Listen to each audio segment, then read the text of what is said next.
Oh, wait, it's not done.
It takes so much courage to do it by yourself too. So I just want to say, yeah, just how wonderful that was. I mean, I've got tears in my eyes because it does. It takes so much courage to perform by yourself. And I just really appreciate your poise on that. That was amazing. Beautiful.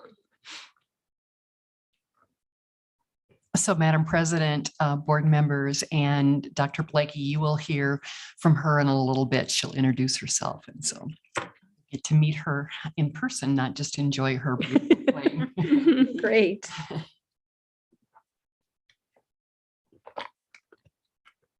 So we're 1 minute out.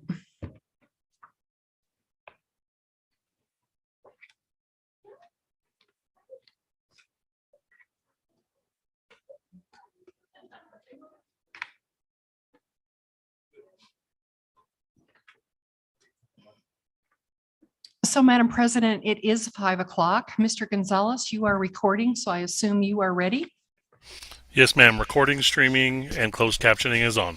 All right, thank you. Madam President, go ahead, please. So welcome to the Board of Education Board meeting. I would like to call the meeting to order. I would like to greet our virtual and in-person public forum guests. And due to time constraints and the limitations of the Zoom format, we will only be able to hear from as many guests as we can in the 45-minute time for our public forum allows us to do.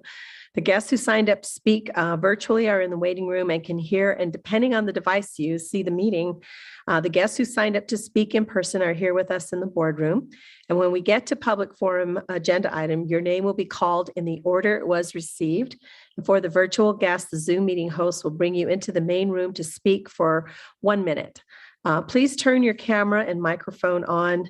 For the in-person guests, come to the microphone in the back of the room at the center aisle. We're going to try to queue up as many people as possible so we can get through the forum. You may not yield your time to another speaker. Once your speaking time is finished, the virtual guests will be ushered back to the attendee waiting room, and the in-person guests are asked to return to their seat. You may also choose to leave the meeting at that point and watch the YouTube live stream.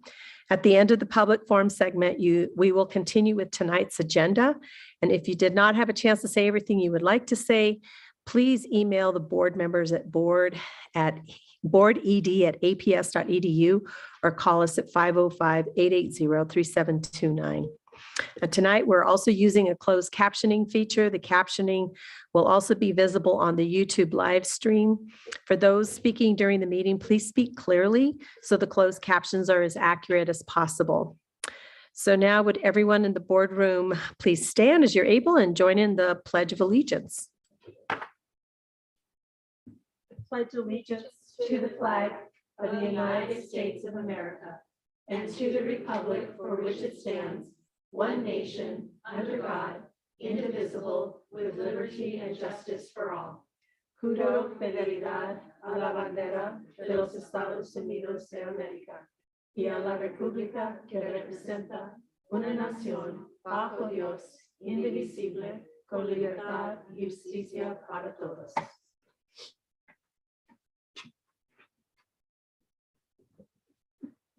I'm also going to ask for a moment of silence for those who have given their lives in the service of our country.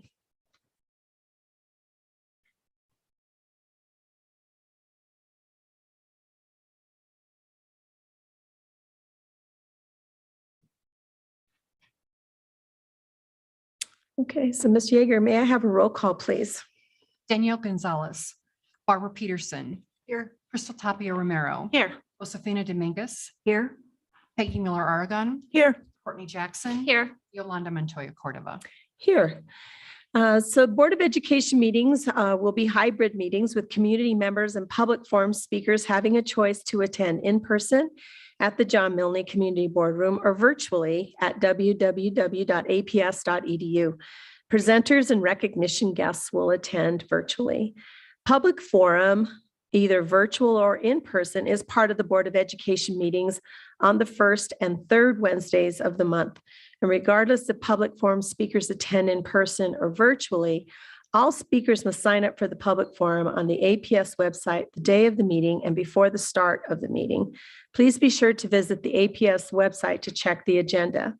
You may participate by attending the meeting in person, watching the live stream of upcoming meetings by clicking on the live meeting stream button on the main board page at www.aps.edu. You can email input, comments, and questions to board members at boarded@aps.edu or calling at 505-880-3729.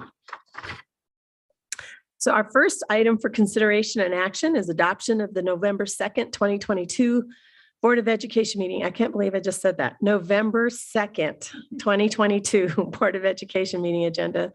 May I have a motion, please? So I'll second. This is Peggy. May I have a roll call, please?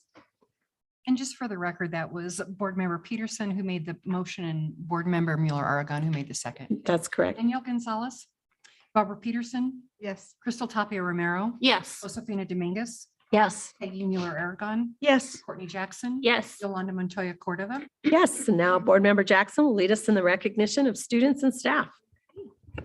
Welcome to our recognitions. Our first recognition this evening is for the October Employees of the Month. APS employees are recognized each month of the school year through the Employee Recognition Program.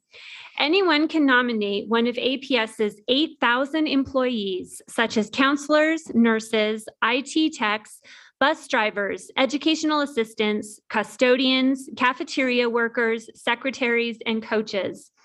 A committee made up of people from all of the different employee groups review nominations, looking for those employees who go above and beyond to make a difference in their role, excel as a team player, carry out each day with a positive and welcoming attitude, and demonstrate innovation, leadership, or passion for their job. Let's meet our 4 employees of the month. Kimberly Eli is a transitions specialist at Del Norte High School. In her work, she has supported students in all areas of their lives. Many students she works with are disadvantaged, and she makes sure she does all that she can to set them up for success in life and in school.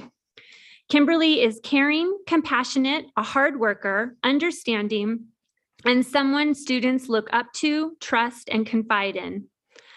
Farida Ibrahim is a newcomer support specialist at Van Buren Middle School. Farida spends countless days and nights supporting her students academically and socially. She works with teachers and staff to ensure that they get the support they need as well. Speaking both Swahili and English, she works with newcomer students to support their transition into school, and she does this in a thoughtful and compassionate way. Jacqueline Lovato is the principal at Matheson Park Elementary School. Jacqueline goes above and beyond not only to make students feel loved and supported, but also to each member of the staff. She makes everyone feel like they're part of the team, treating them all with the same love and respect. She runs an organized and structured school, always with a smile on her face and a cheerful good morning awaiting students and staff. Maria Plata is the head custodian at Dennis Chavez Elementary School. Maria is an extremely hard worker. She goes above and beyond her job description to keep the campus beautiful and safe, both inside and out. When she is not working inside the building, cleaning, organizing, and fixing items that are broken, you can find her outside pulling weeds, picking up trash, and working in the Serenity Garden. She interacts with students in a positive way, talking with them and making them laugh. Congratulations to Kimberly, Farida, Jacqueline, and Maria for being the October Employees of the Month.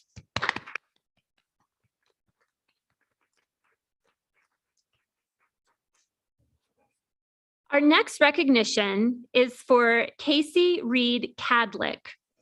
Casey was recently named the Principal of the Year for Gifted and Talented Students by the New Mexico Association for the Gifted.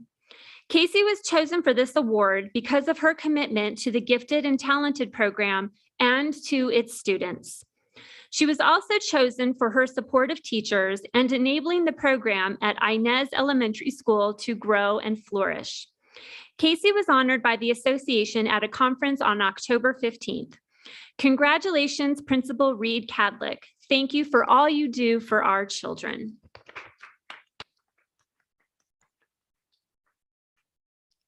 Our last item in recognitions is an educational highlight. An educational highlight is an opportunity to hear about an organization, department, or program and experience it a bit of it as well. Tonight, we have two students from the Albuquerque Youth Symphony, Willow Stracuzzi, a cellist, and Lily Rich, an oboe player. Oh, you've already played your piece. Yes. So, moving on.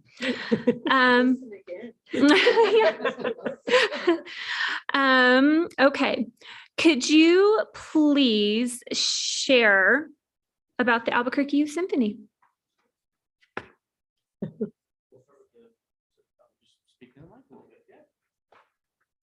Just tell us a little bit about it.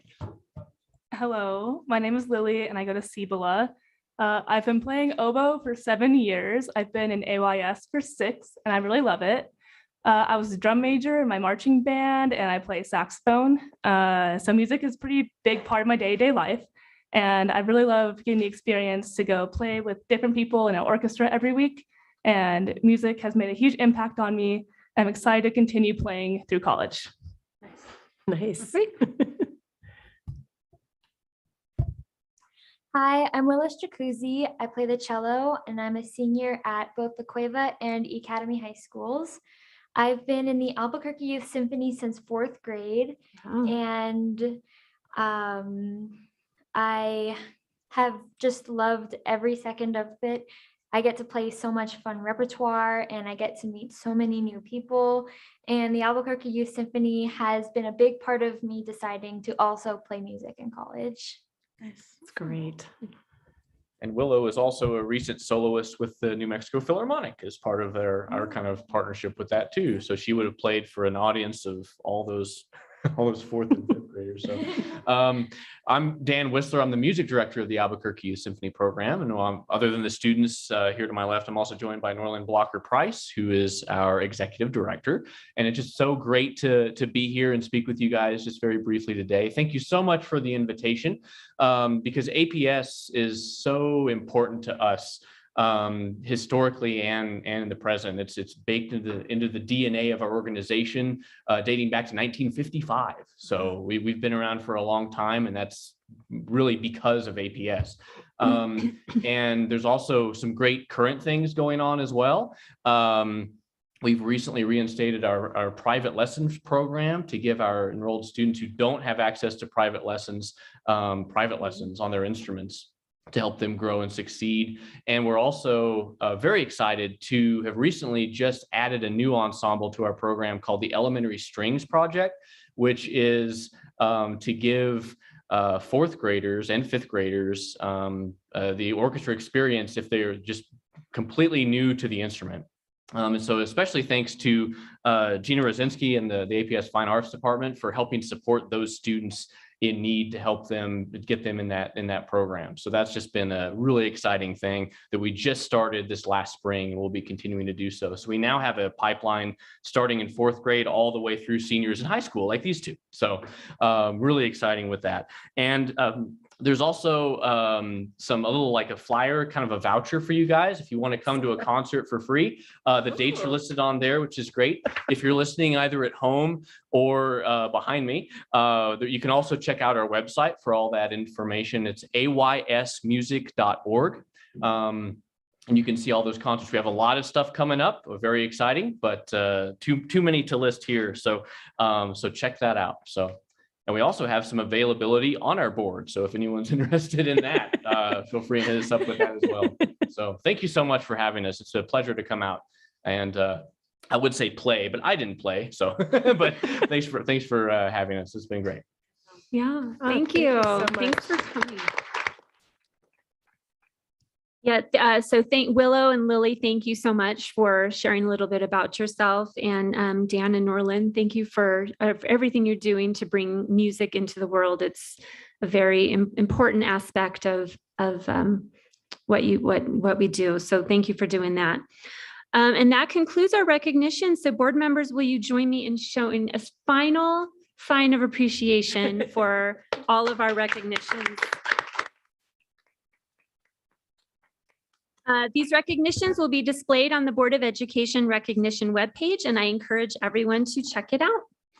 Thank you. Thank you so much. It was a pleasure to have you here and we really enjoyed the music. I know, sorry, but our cellist got stuck in traffic, but that's okay. I'm circling one of these dates. Hopefully I can make it out to one of your concerts really soon. So thank you.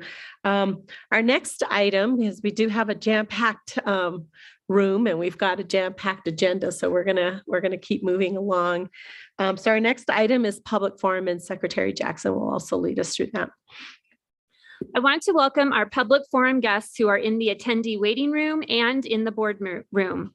Whether you are here with a request for the Board of Education to consider, provide information, or just see how the Board of Education operates, we want you to know that you are welcome. The Board of Education has established rules for expected civil behavior during the meeting and public forum. As part of the process to sign up to speak tonight, you were asked to read a copy of the procedural directive that outlines those rules for expected behavior. The presiding officer will enforce these rules as appropriate throughout the meeting. The Open Meetings Act, NMSA 1978, Chapter 10, Article 15, requires that agendas contain a list of specific items to be discussed or acted on at meetings.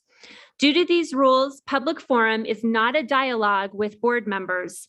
Public forum is an opportunity for the Board of Education to listen to you and to hear your comments.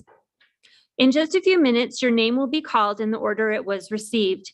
Guests who signed up virtually will be brought into the main virtual meeting room to speak by the Zoom host. When escorted into the room, please have your audio and video on and be ready to speak. Once your speaking time is finished, you will be ushered back to the attendee waiting room. Guests who are here to speak in person are asked to come to the microphone in the center aisle at the back of the room to speak when your name is called. When you have finished speaking virtually or in person, you may choose to leave the meeting and watch it on live stream. Since there are more than 23 speakers tonight, each speaker has 1 minute for comments. Tonight, there are 42 speakers. In an effort to have all guests speak within the 45-minute public forum, please be concise and do not repeat what others have said. We really want to try to get everybody in the 45 minutes, so please try to be concise. You will be directed to please complete your sentence quickly at the end of your time so that others will have a chance to speak. You may not yield your unused time to another speaker. If we do not get to all the speakers or you felt you were not able to convey your message, please send your comments to boarded@aps.edu. In addition, for those of you who are here in person, there is a representative from the Student, Parent, and Employee Service Center who is here to help with specific situations. At this time, Mr. Gonzalez, will you please introduce our first speaker? Thank you, Board Member Jackson. Our first speaker is in person. I'm going to try to call 2 or 3 people at once and kind of clump them together. So the first 2 speakers I have in person are Kelly McCloskey and Florentina Lopez. Kelly, I'm sorry, McCloskey Romero. You have 1 minute once you begin speaking. There we go. Hello, everyone. My name is Kelly McCloskey Romero, and I'm a parent. I'm a parent of 2 recent graduates from APS and 1 current student, and I'm a teacher at Next Gen Academy High School.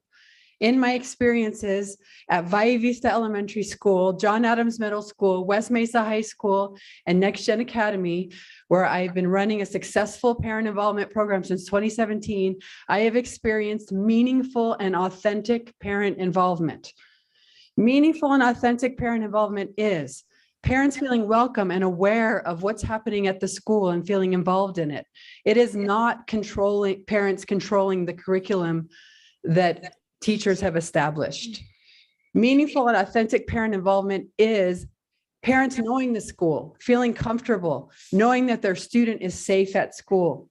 It is not parents enforcing their political beliefs in order to control their students' identity. Meaningful and authentic parent involvement is student showcases where parents are invited to come and be audience members, to see student work and to hear student presentations. It is not parents giving a thumbs up or a thumbs down to curriculum choices of qualified teachers. Kelly, I have to stop you. I'm sorry, you're over a minute. If you can sum it up in 1 quick sentence. Meaningful and authentic parent involvement is parent involvement is parents and teachers working together for the benefit of the students. It is not parents undermining teacher autonomy or student identity. Thank you. Thank you, ma'am.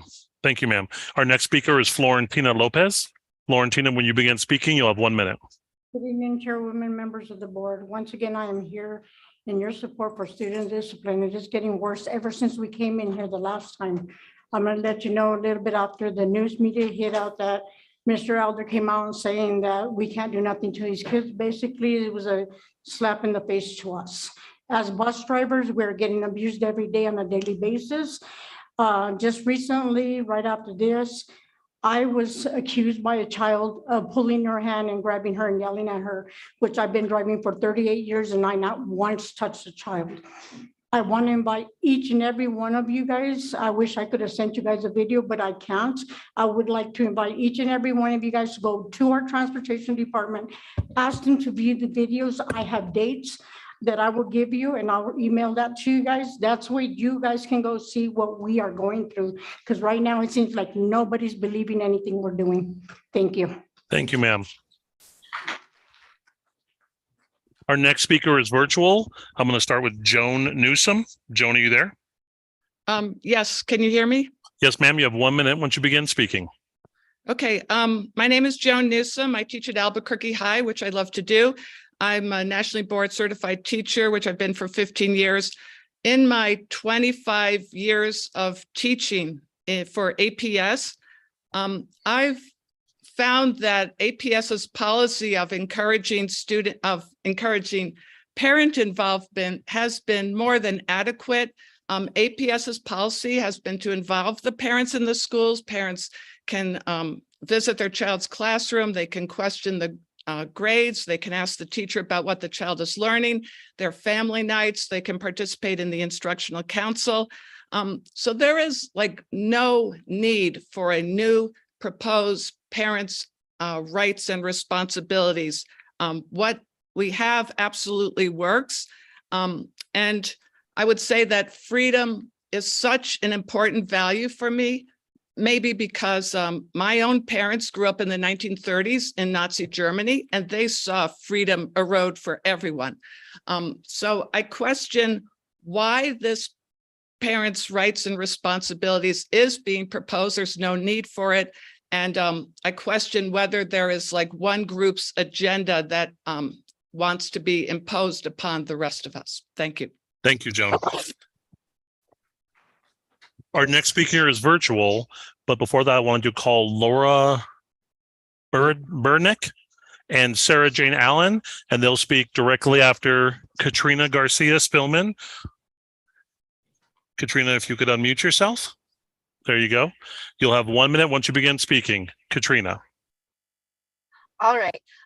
Members of the board, my name is Katrina Garcia Spillman, and I'm a gifted teacher at Edward Gonzalez. I'm also here to address the parent involvement policy that we have been talking about. We love to have family involvement. We send home newsletters. We use tools like Class Dojo to get parents involved. We ask for parent volunteers, send note homes, invite guest speakers. We support the authentic involvement of families and parents in our school, not just those that are the most vocal. Any parents' rights policy that's put in place needs to respect and protect students first. We're here for the students. We need to allow teachers to be professionals. Parents are a key component of our school culture, but parent rights cannot supersede those of students and their teachers.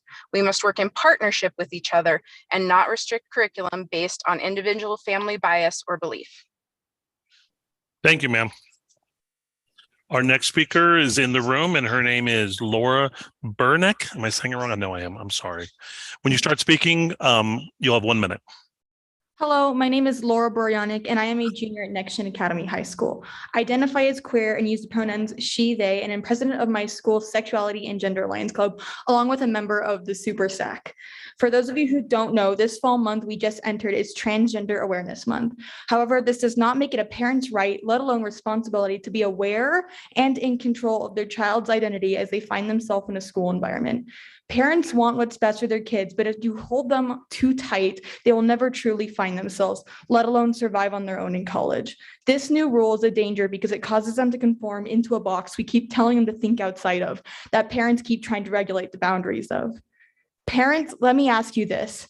What if the government had direct access through living in your own home to every single website you go to, every package you receive, every book you read, and even when you speed in your car? You wouldn't feel comfortable reading what you actually want, or maybe doing 30 and a 25 because you're running late, right? You wouldn't be yourself. This is the same kind of pressure this enforcement would put on APS students. Yes, I know we are teenagers and we can make dumb decisions sometimes, but if we don't learn from those mistakes, they will never find a way to be the person they dreamed of when they told us you can be anything when you grow up. Laura, I have to stop you. You've gone over a minute. If you have one last sentence, please. A parent's rights and responsibilities in the home and at school is to support their children in the path they pick and teach them ways to be an individual. We Thank know you. it's there for us, but you must remember to separate care from control. Thank you. Thank you. Thank you, Laura. Our next speaker is Sarah Jane Allen. I'd like to first ask a question. Who is in charge of our children? I'm a mother of 6 beautiful children, 4 of which have autism and ADHD. I have been absolutely involved in the Parent Teachers Association, and I understand that there is an equal way between the parents, the students, and the teachers. We need to work together to be successful. I love what the new document has done. There is nothing new within the parents' rights that hasn't already existed within the APS agenda or curriculum or anything. That is why I love this. It brings it down to a transparent, concise document that everyone can see all at one time in one spot. Simply cutting the parents out of is not a solution. I do not want to send my child to a school district where a solution is to avoid parental involvement. That is why a detailed and concise statement on parental rights is so important. Parents are important. They should be involved, have rights, and those rights are balanced with responsibilities. The education and outcomes of our students does not lay solely on the school or the teachers. The responsibility is to educate our kids does not end when the parents walk their children through the front door of their school. Sarah, I have to stop you. You've got over a minute. If you can finish very quickly, please. I'll ask the question again. Who is in charge of our children? I have been in a situation where the communication wasn't there and my child did not succeed. I pray that we will continue to have this document. Thank you, ma'am. Thank you very much. Our next speaker is on Zoom. Her name is going to be Cindy Ives, but I'm going to call up Audra Sharifi Islahani. Okay, you'll be after Cindy, then we'll have Lisa Rogers, Sergio Amanzana, and Martin Amanzana. So those are the 4. Cindy, when you begin speaking, you'll have 1 minute. Okay, thank you. Hello, members of the board and Superintendent Elder. My name is Cindy Ives. I'm speaking today to ask you not to change the parent policy. I've been an educator for 21 years. I'm national board certified, dual licensed in general education and special education with a master's degree and TESOL endorsement. I'm a professional with expertise in the science of how students learn. I trust that parents know their children's needs and interests best, which is why we work as a team to do the best that we can for each individual child. During IEP meetings, open house, curricular nights, conferences, texts, phone calls, and class dojos, I already share with parents the ways that I create instruction. I use students' IEPs, the state standards, and the general ed and special ed curriculum materials to develop lessons that are engaging and relevant for my students. The new additions to the policy seem to undermine parents and professionals, especially those of students with disabilities. Please trust that parents and educators know what's best for children and already work together. Please do not change the parent policy. Thank you very much. Thank you, Cindy. Okay, our next speaker is Audra. I'm the proud and very involved parent of 2 amazing kids attending APS schools, and I strongly believe the KB1 Parents' Rights and Responsibilities document should not be adopted in any form. It's unnecessary, unhelpful, and a green light for harassing trans people, gay people, and people from other marginalized groups. The harm that will come to these vulnerable groups is my immediate concern, but the larger threat of destabilizing and dismantling our public school system is also extremely concerning. These days, parents' rights is a battle cry. APS does not need to lay out the red carpet for this culture war. The district has enough challenges as it is. We do not need this political distraction. To me, this feels like a freight train full of intolerance and exclusion barreling towards our community that's sitting on the tracks. I urge every board member to hit the brakes and stop it before this causes irreparable harm. Thank you for the time tonight and a sincere thank you for your service. Thank you, ma'am. Okay, so the next three speakers again are Lisa Rogers, Sergio Almanzana, and Martin Almanzana. No? Okay. How about an Alan Willis? And after Alan, I have I think it's Emalia Robertson. I know I'm saying that wrong. One minute once you begin speaking, sir. Thank you. There's an unwritten contract between the school bus drivers and the parents of the students that reads, "We promise to return your child to you in the same manner in which we received them in the same spot." That promise is becoming more and more difficult with each passing day. I've seen children's behavior worsen with each school year. We as drivers cannot be distracted. Our focus has to be on the duty at hand, the job that we're chosen to do, which is drive. Okay. If we have children who are disrupted and disrupting the bus and disrupting the driver and distracting the driver, that is a problem. Okay. So there is a shortage of teachers that we know. There's also a shortage of drivers. I cover many routes. And I'm a driver that covers routes for other drivers when drivers are not around. I've seen so many different things in the time that I cover these other routes. Just the other day, I saw a child light a vape pen on the bus. What makes this child believe that this is acceptable behavior? We need someone in the classroom to let these children know. We teach our children about so many other different things. We need someone to let them know what is acceptable and what is unacceptable once they leave the confines of the campus. Ellen, you've gone over a minute. I need you to finish in one sentence, please, quickly. We need help. Thank you. Thank you, sir. 1 minute once you begin speaking. Go ahead. Chairman, members of the board, my name is Amelia Robertson. I'm here as a mother to, number one, thank you for continuing to table the deeply flawed parents' rights policy and to ask that it not be adopted. I'm here because 2 weeks ago, I saw a number of speakers make very obvious that they would use the parents' rights policy as a fig leaf to cover the fact that they would use it to silence conversations around race and gender that made them uncomfortable, and to use it to set curricula for kids who aren't theirs. I'm here because my daughter is 7 years old. She's in second grade. And at age 7, her peers, her classmates, her friends are Black and Indigenous kids of color. She's made friends with trans people. For these kids, race and gender aren't academic. They're not ideologies. They're not rhetoric. It's their identity. And silencing conversations in the classroom around race and gender will keep these kids from talking about themselves, from talking about their families, from talking about their friends. I'm asking you, please don't put the comfort of a few parents ahead of the rights of all of these kids to have a classroom that welcomes them, ahead of the right of all these kids to have an education at Albuquerque Public Schools. Albuquerque deserves so much better. Ma'am. Stop this policy. Thank you for your time. Thank you. Our next speaker is Terry Bitsy, and she is on Zoom. Terry, are you there?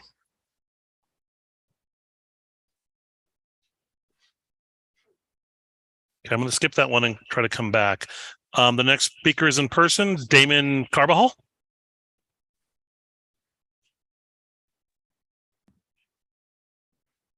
One minute once you begin speaking. Good evening, everybody. Good evening. Hold on, Damon. Terry, I'm going to have you go after Damon, okay? Just give me 1 second and just hold on. Okay, go ahead, Damon. Thank you. Good evening, everybody. My name is Damon Ray Carbajal. I use he, him, L pronouns, and I'm here to talk about the Parents' Rights and Responsibilities Policy. And I pose the question, when we need to allow students to be students, they should not fear for their lives when they're coming to school, what an educator or parent might know. I am a proud person and a proud alumni of Albuquerque Public Schools. And if that was something that was at my tenure, I would have been probably outed. and not really here today. I struggle with mental health, and I know a lot of our youth do. And I think we really need to look at this policy and who is it helping, who is it harming? And I'm just really asking all of y'all to really look at the policy, get the community voice. There's been a lot of great community voice sessions, and I thank you all for doing that. But really, we need to balance educator, parent and guardian rights, and students' rights. And in a school district that is so humongous, we need to value all of our students and make sure all students' voices are heard, because without that, I don't really know what we stand for at Albuquerque Public Schools. And I'm proud to be an alumni right now, but I will not be if this policy passes, because it's putting our youth, our students, our educators, and all folks involved at risk. Thank you very much. Thank you, Damon. Okay, Terry. Hi there. I'm sorry. It took a moment to get the switch You're in. okay. Terry, you Okay. have 1 minute once you begin speaking. Okay, thank you. Esteemed board members and other attendees at the board meeting.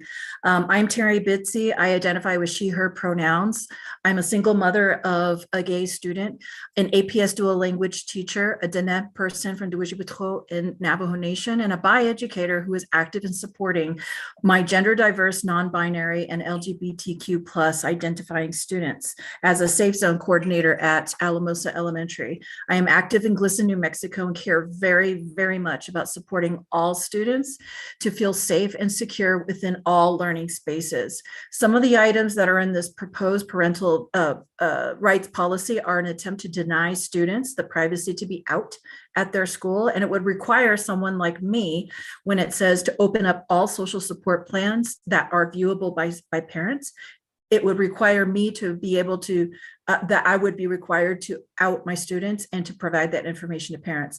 I can tell you from my own personal experience, this is my experience as an educator at many schools in which I've taught, that many of my students are not safe and secure in their own home environments to be who they are and to identify as who they are. They can only be safe and secure at school with the help of supportive educators like me and many of the other wonderful 12 people who are at my school campus and identify as a safe zone representatives at my school. So Terry, I I'm have to very stop you fortunate there. to see my students. You've gone over your minute. If you can have one last thing to say quickly, please.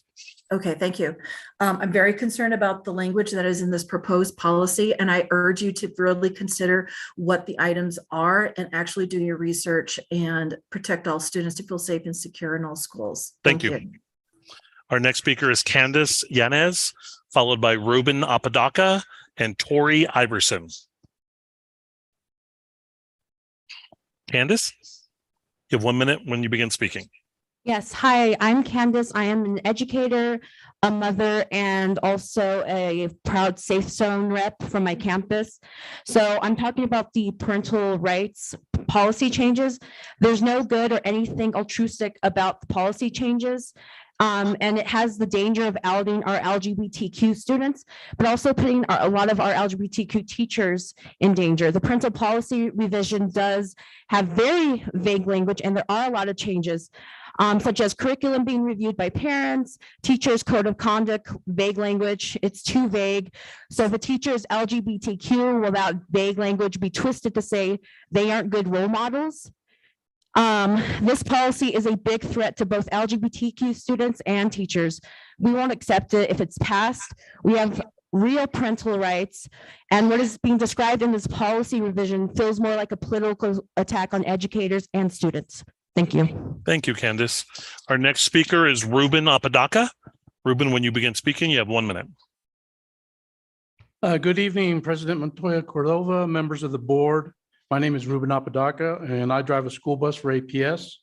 My subject is about hiring more attendants for assignment to the general ed school buses.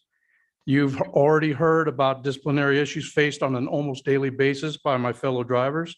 And we in turn have heard that suspending students is not a viable option for APS, and we understand that. The goal is to keep the kids in school.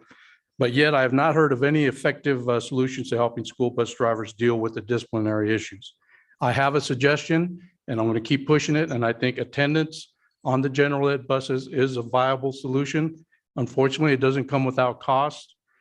The goal for APS should be 100% staffing on special ed buses, which we are not at right now.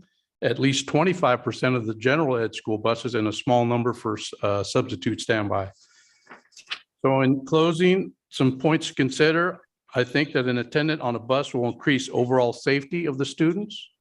An attendant will assist with the enforcement of school bus rules. An attendant will help deter vandalism on school buses. And an attendant, I believe, will also, as a side benefit, help with the retention and recruitment of drivers. Thank you. Thank you, sir. Thank you, sir.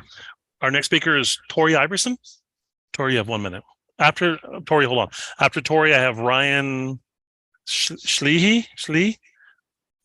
I know I'm saying that wrong and I apologize. Go ahead, Tori, you have 1 minute. Thank you. Good evening, members of the board. My name is Tori Iverson, and I teach a special ed social comm class. Some of you may have read the letter I sent you describing how overwhelmed teachers have been feeling, but I feel like a letter does not do it justice. Right now, there are only 2 licensed sped teachers remaining in my school, and because I am one of them, I currently have a 3.41 FTE, and this does not include the students who were added to my caseload last week. My own class is supposed to have a maximum of 8 students with 2 EAs. As of now, I have 11 students with 1 EA, and I'm servicing K through 5. I do not get a prep time. I barely get a lunch, and I calculated that I'm spending 20 hours of my personal time a week to attempt to keep my own class running.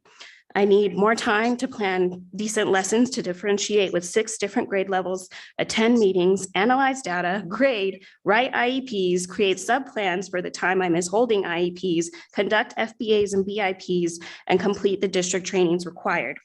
In the letter mentioned earlier, I proposed the 4-day week for students and 5-day week for teachers.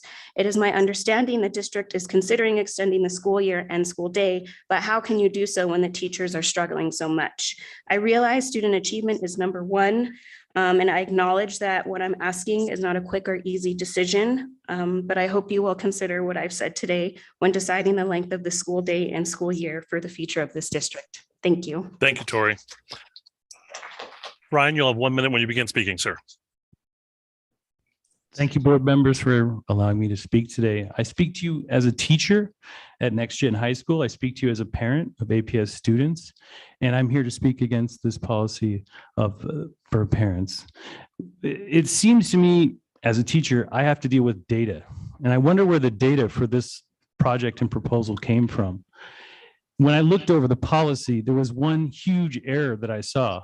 There was no mention of students' rights, 0. And I have a problem with that as a teacher and as a parent.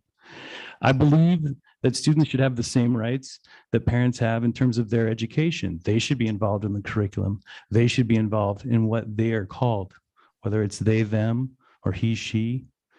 And I'm really against this policy because it doesn't include that. There are no rights for students here at all.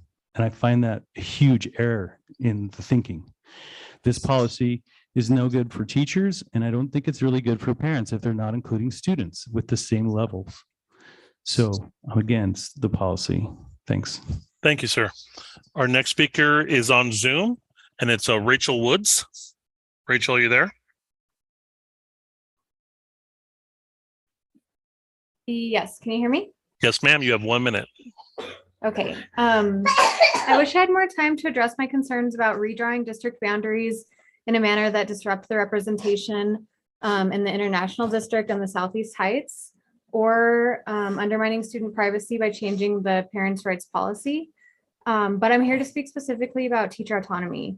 And on Monday, the APS Education Foundation made a visit to my school, Albuquerque High School, to specially recognize me for a grant that I was awarded to buy books that address social, emotional, mental, and physical health books for my students. My students were empowered to explore and learn about things like depression, social anxiety, general anxiety, alcoholism, and other topics that were affecting them or people close to them, especially since the pandemic. They were also taught the invaluable skill of seeking out and using self-help and personal development books for any issues that they will face in the future. Let me be clear, this kind of learning would not be able to take place with the scripted curriculum. Teachers need autonomy to address the interests and issues faced by their students during any given year. Any sort of scripted curriculum will cease teacher innovation and rob us of our creativity and professional knowledge that we've spent years building. Thank you. Thank you, ma'am. Our next speaker is on Zoom, and it's Francesca Apodaca.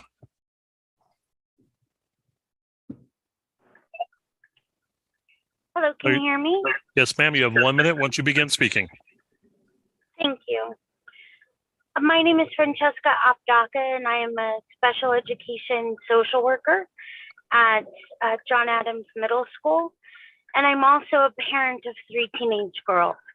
And I would like to speak to the policy that's being proposed, the parents' rights. I believe that we engage parents in incredibly important ways in our school. I, as a social worker, write letters to all of my families every school year. I call my families every school year, every new student. I do a full biopsychosocial history with those parents because they know their student's journey. I'm very interested in understanding who this child is as a unique individual. And I engage parents in genuine engagement all throughout the year. I think that it's incredibly important that we make sure that student safety is paramount in all the things that we do. And I do not believe that this policy addresses that. I would like to see lots of other barriers addressed, such as language barriers, such as socioeconomic barriers. Francesca, I have to stop you. You've gone over a minute. I need you to finish quickly, please, in one sentence. I would like to have those barriers addressed in future policies. Thank you. Thank you, ma'am. Our next speaker is Courtney Maestas in person. You'll have 1 minute once you begin speaking. Good evening. Hello, my name is Courtney Maestas, and I work at Chaparral Elementary School, and this is my 3rd year as a special ed EA. The past 58 days have been the roughest days I've ever experienced at APS. Special ed classrooms are overfilled, which is causing safety issues. Students from my own class and others have physically assaulted staff, students, and myself with no consequences. When we bring our concerns to admin, they brush it off, and these students return every single day, abusing all of us. Not only that, but the teacher that I work with is leaving in 10 days, leaving me alone by myself with 11 students. And admin has not talked to me about anything that like a plan for myself, no plan for me. And I'm supposed to be alone with 11 students. I'm only an EA. I'm not qualified enough. We continue to be abused every day, and I hope to find a solution for this. Thank you, Courtney. Our next 2 speakers are on Zoom. The first one is James McCullough. I'm sorry. James, you have 1 minute once you begin speaking. Oh, well, hold on. After James, Austin, you'll be up. So 1 minute once you begin speaking, James. Good evening. I'm a proud parent of 2 kids in APS schools. While the text of this parents' rights document may seem innocuous, its impacts will not be. As far as I can tell, the only purpose it serves is to provide an avenue by which people can meddle in the educational environment in order to cajole, intimidate, isolate, and threaten people not like them. I urge the board to set aside this ill-advised document to allow more consideration on critical issues facing the district, including elevating academics, disciplinary issues on buses, as you've heard, and dealing with facilities and operational issues like HVAC disrepair. The parents' rights document is an unnecessary distraction and needs to be set aside. Thank you for your time and all your hard work and service to the community. Thank you, sir. Our next speaker is Austin Campbell. Austin, when you begin, well, you're still on mute. Once you begin speaking, you'll have 1 minute. Good evening, board members. My name is Austin Campbell, and I'm a teacher. I've been teaching for almost a decade, and in that time, I have learned a few important things. I don't teach books, I teach students to examine. I don't teach poems, I teach students to analyze. I don't teach speeches, I teach students to craft arguments and to critically examine the claims of others. I do not teach students what to think, I teach them how to think for themselves. Students should have access to teachers that feel empowered to discuss ideas, including those that can often be uncomfortable. School has always been for the students. No one, be it a teacher, another student, or even a parent, has the right to interfere with that education. It is not hyperbole to say that a parents' rights policy that infringes on a teacher's ability to teach and a student's ability to learn can be a slippery slope to ideologies best consigned to the history books. My grandparents fought a war to keep those ideas from being here, and I wonder why 80 years later, I'm seeing similar ideas that now I have to argue against. Thank you. Thank you, sir. Our next speakers, I'm going to read 3, are Cindy Brault, Adam Squire, and Karina Mendez. Cindy's up. 1 minute, ma'am.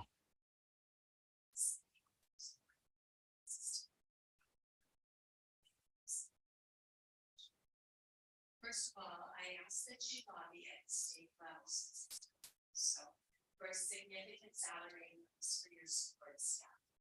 To say that we need to make a living wage sounds like a catchphrase, but the lack of living wage is a very real one. You have staff members that work 2 to 3 jobs just to pay bills. They are exhausted and stressed, and our students deserve better. You have staff members that are experiencing food and housing insecurity. Most staff members cannot attend meetings to plead for better wages or conditions because they are at their jobs. I realize the money to pay the wages comes from the state level, and I ask that as our employer, you guys do everything in your power to secure funding to give us a living wage. Secondly, I ask that you seek input from employees at the school sites before you implement new policies and procedures. We are your boots on the ground people. Have a lot to offer. Things can look really good on paper, but if they're not true, it just frustrates the dreams the parents have, and that's not what any other student. So let's work together to be able to have Situations that are going to work. Thank you. Thank you, ma'am. Sorry, we had a small technical problem. Let me make sure we're fixed there. Okay. Adam Squire was not here, and Karina Mendez. Oh, you're here. Okay. 1 minute when you begin speaking. Thank you. Good afternoon, members of the Board of Education. I'm Nina, and I'm a senior at Albuquerque High, and I'm here to offer my perspective on these proposed changes as a student. The first thing to be considered for this issue is what is education? If education is to help students understand the world around us and prepare us to be citizens, wouldn't that require exposure to the issues we will face in the real world? Blinding ourselves from these issues out of fear is not going to make them go away, but actually make them worse. We cannot learn if fear is our first concern. If we only allow ourselves to see one side, to hear one perspective, the other angles are still there. We will just not be prepared to handle them. We will simply just be blinding ourselves from the complexities of the world, meaning education would have failed at its purpose. A strong faith is a tested faith. And if what these concerned parents believe to be the right perspective of the world, wouldn't testing it make that belief stronger? So why are they scared to have it tested? What are they scared we will discover? So please support high quality education and remember what we need and why we need education. Thank you. Okay, our next 3 speakers, Melody Kilgore, Kathy Chavez, and Ann Nealon. So Melody, you have 1 minute once you begin speaking. Hello, I'm coming as an APS alumni and a victim of the abuse that has been mentioned in so many criticisms of the parental rights bill.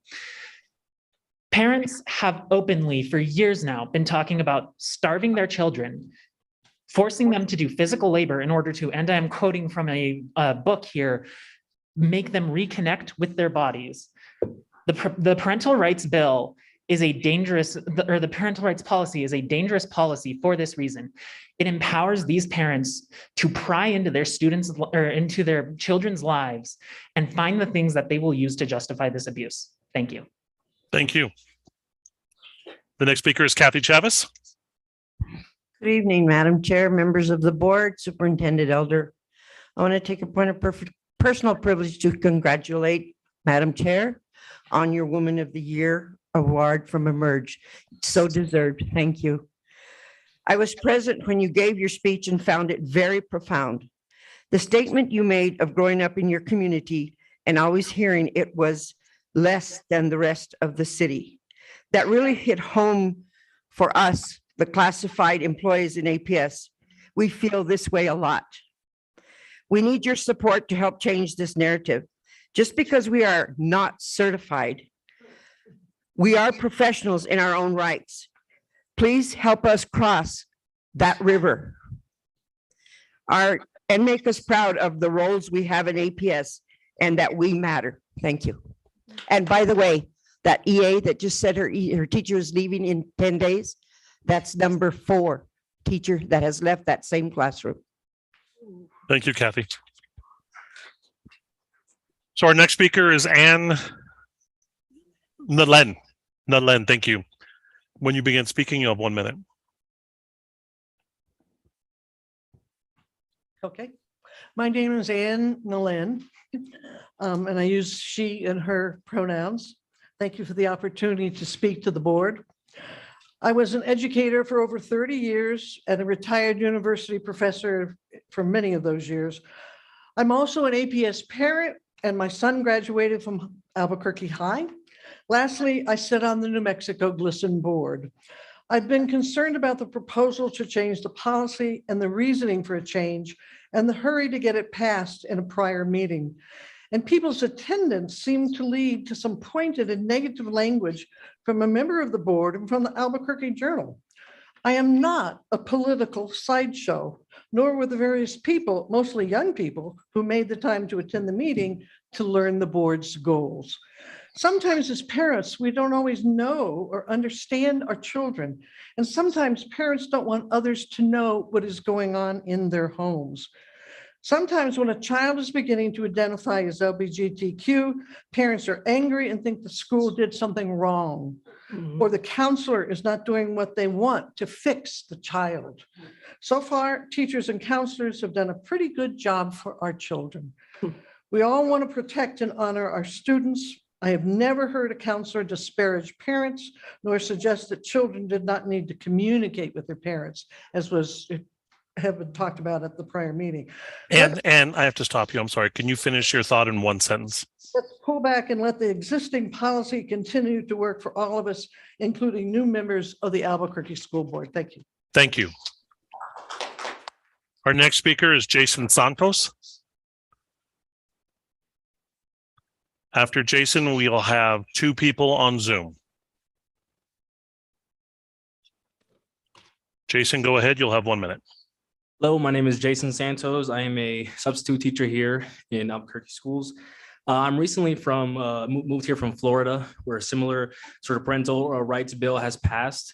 And the first thing I noticed when I got here was how inclusive our classrooms and schools were. And I was astonished by it because back in Florida, there was many times where teachers were afraid to speak out on certain things or address certain student concerns out of risk of being fired or outed as some sort of nasty terms that a certain political group likes to use against them. And so when I came here, like I said, I was astonished by that. And I would hate to see that taken away, with the introduction of this parental rights bill.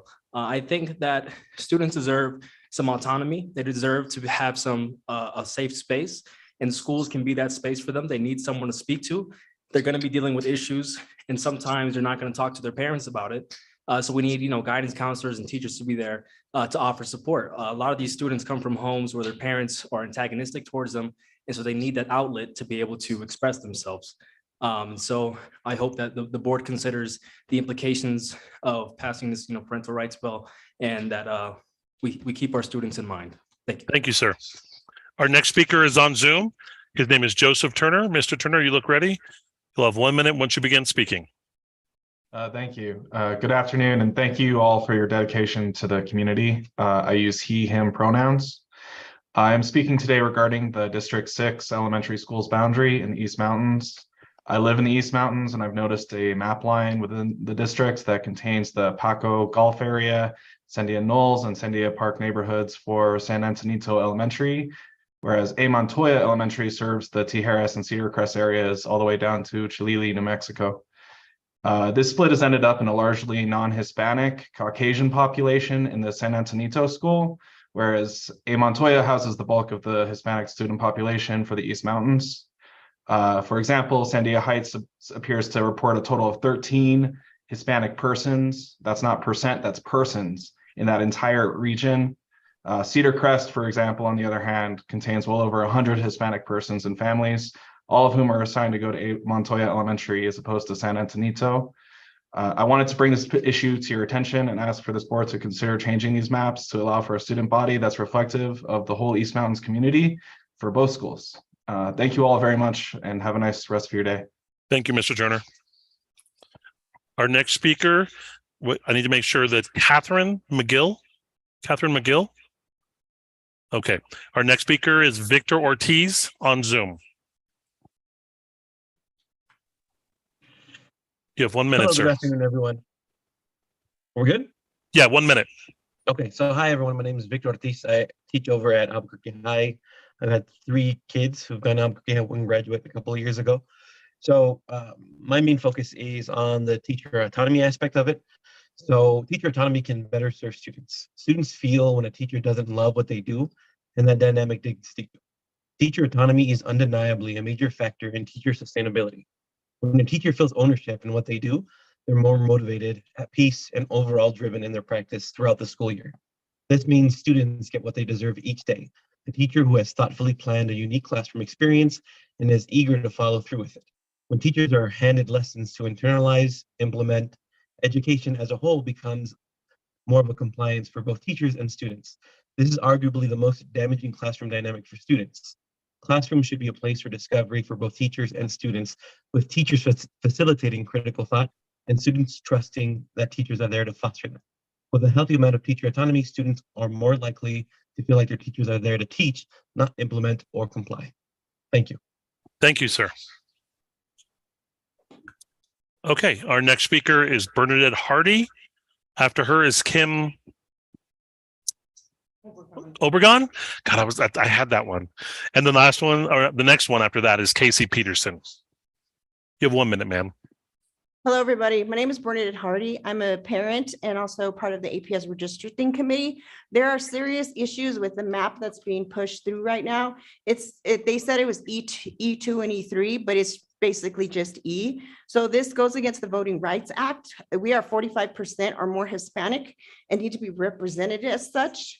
And these blocks don't show that representation. Also, hearing the redistricting members talk of flipping districts, this is language used for partisan information. These maps are not supposed to have any partisan representation or any data of partisan parties implemented in making of these maps. So all these maps need to be thrown out. They need to be redone and done fairly in a way where we are all being represented correctly, but also trying to not break up our communities of interest for partisan gain. That is just wrong and should not happen.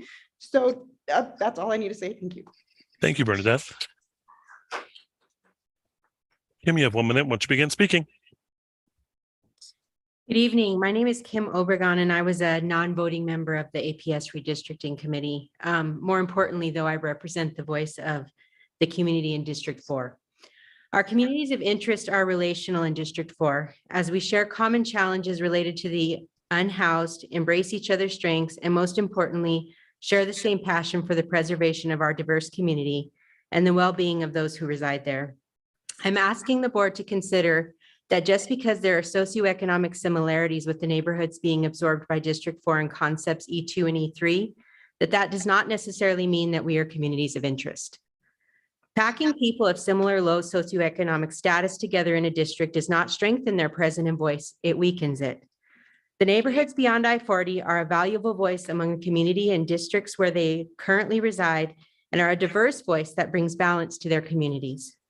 I'm here to represent the voice of District 4, and the community voice is a demand that it wants to maintain its current diversity. There is a common passion in the current communities of interest that exist there and have been working together the last 10 years. We have developed a relationship of mutual respect and watching each other's backs, and this is the power of communities of interest. They are strengthened by proximity, by common passion, and working together regardless of socioeconomic status. Kim, I have to stop you there. You're over a minute. Can you wrap it up in 1 sentence, please? E2 and E3 will divide us, so please consider different maps. Thank you. Our next speaker is in person, Casey Peterson, followed by Mary Kelly on Zoom. So the parental rights bill, it just gives transparency to the parents. And I thought it was very interesting. Everyone that came out and spoke out against this were also essentially speaking out about why the parents don't need to be brought in on the loop on everything and why they should be able to keep secrets from the parents. And I didn't plan on speaking about any of the transgender issues, but that seemed to be brought up the most. And the counselors aren't even, when they sign on to be counselor for APS, they are not allowed to engage in what's called conversion therapy. So they have to affirm the gender. And so if my daughter were to come into one of these counselors, they could hide it from me. And then they are supposed to affirm the gender. By affirming, they mean that my daughter would be telling them, I'm all wrong. I'm completely wrong. I need to be taking these pills, reconfiguring my body to fit what I think it is in my head. That's what they call affirmation. Whereas what I call affirmation is tell them, no, you're perfect the way you are. You need to love yourself as you are. And that would be considered wrong. And so this parental rights bill, that's a parent's prerogative if they want to allow their child to be one way or the other. But again, it is parental rights. It is not, our children are not property of these schools. So thank you for your time and thank you for introducing this bill. And I hope you support it. Thanks, Casey. Our next speaker is on Zoom, Mary Kelly. Mary, you have 1 minute once you begin speaking. Okay. Good evening, members of the board. My name is Mary Kelly, and I work at Albuquerque High School. I'm here tonight to address the issue of teacher autonomy. We are trained and highly qualified professionals. Our years of experience, development, and collaboration have yielded best practices and strong bonds with our students and colleagues. Preserving the right of teachers to develop our own curriculum, make adjustments based on student needs, and reflect on our craft is imperative to achieving high standards of education. The push to give control of classroom decision-making to parents, board members, and for-profit education companies is not in the best interests of students, families, or teachers. It will result in a degradation of our skill and professionalism and lead to deteriorating conditions in our schools. Trust and respect teachers. Thank you, ma'am. All right, our next speaker, Benjamin Imbus.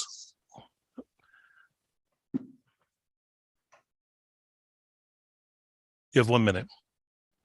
Hello, board. Hello, everyone. My name is Benjamin Imbus. I'm a 10-year teacher at John Adams Middle School on the west side. And I want to affirm what a lot of people have been saying here tonight, which is we have a duty to all of our students, including our gay and trans students. Gay and trans students have disproportionate levels of depression and suicide and disproportionate levels of homelessness.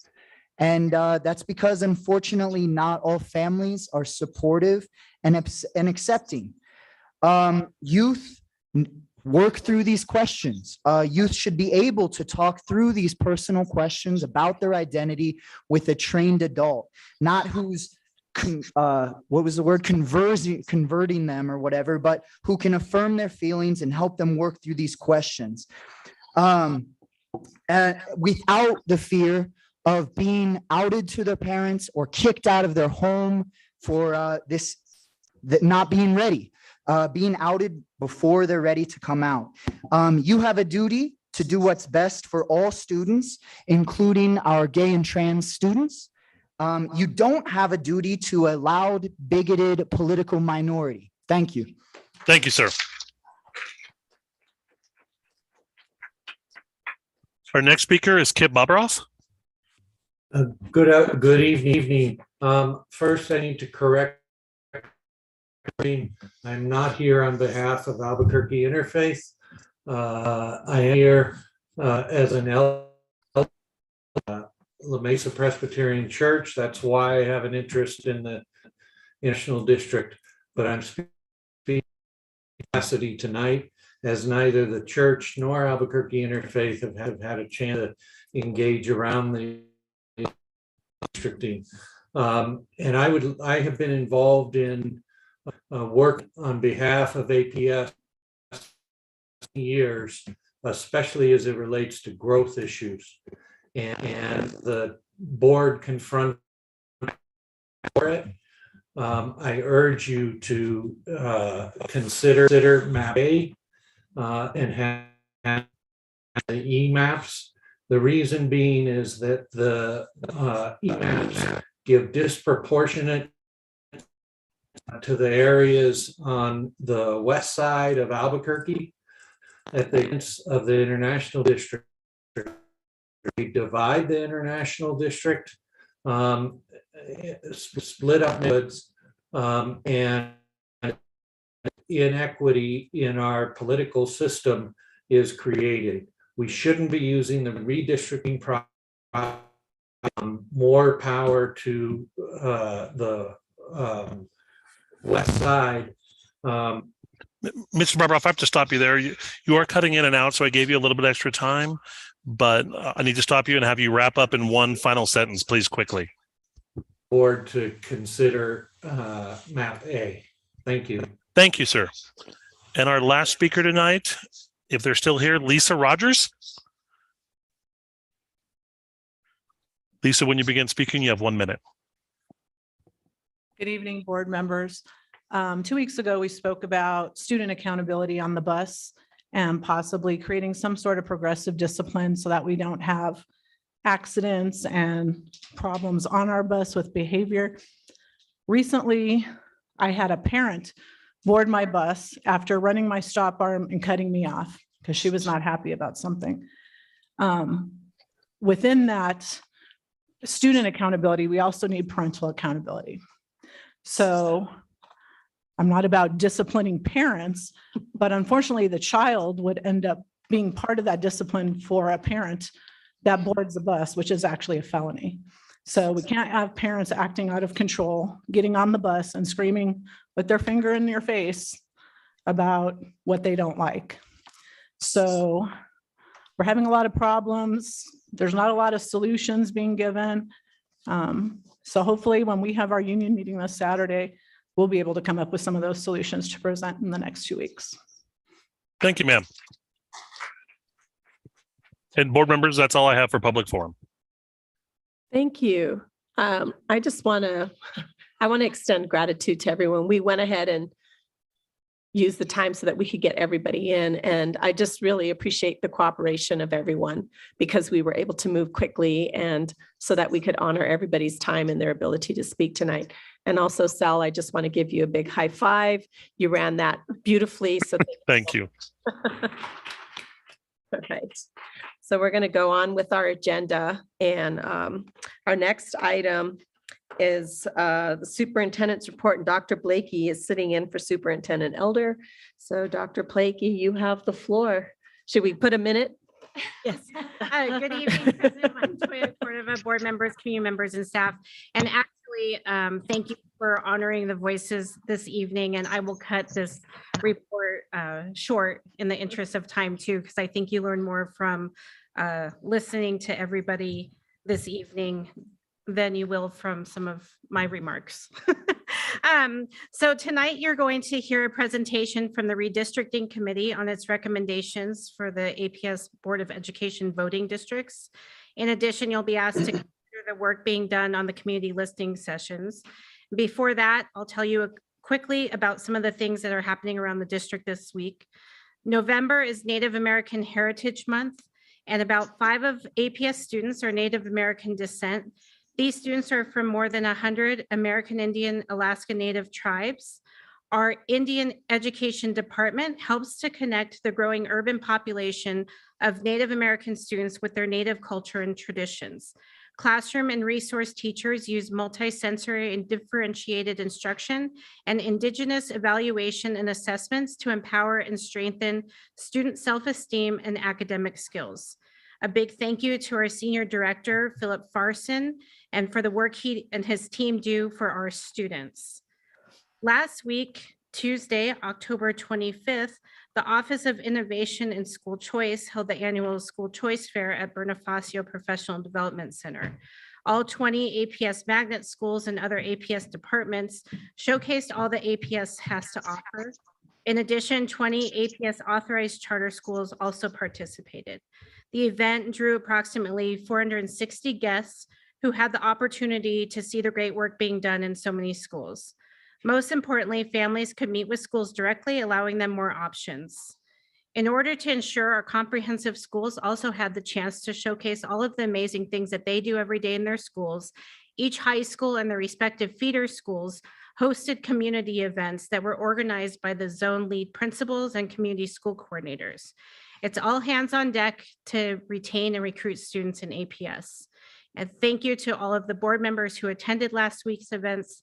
And again, thank you to APS Communications Department, the principal support staff, principals, community school coordinators, and all other staff who made the APS Choice Week a success. And on another note, I was really excited that we got to have students back in the boardroom this evening.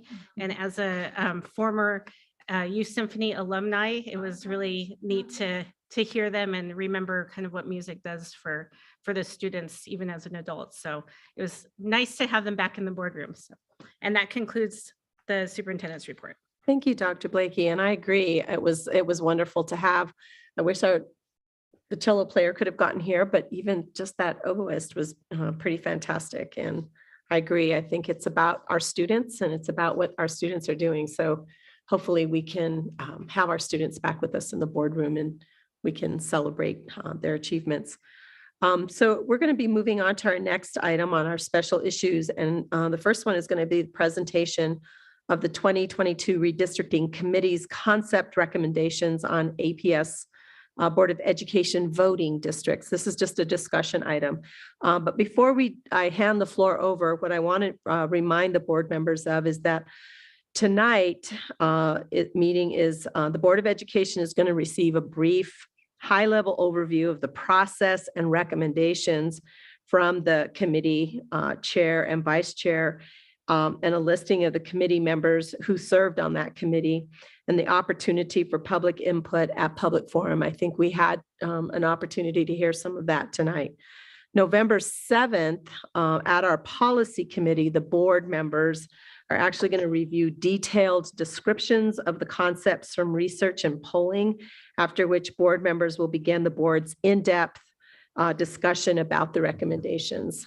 So we'll have a greater opportunity to dig deeper into the maps and such. So tonight it's this high-level overview of what they accomplished. November 16th, the Board of Education, additional discussion and public input may also occur at that time. So it's an opportunity for us to listen from more public, from more of the committee, not the committee, but from more members of the community around the proposed maps.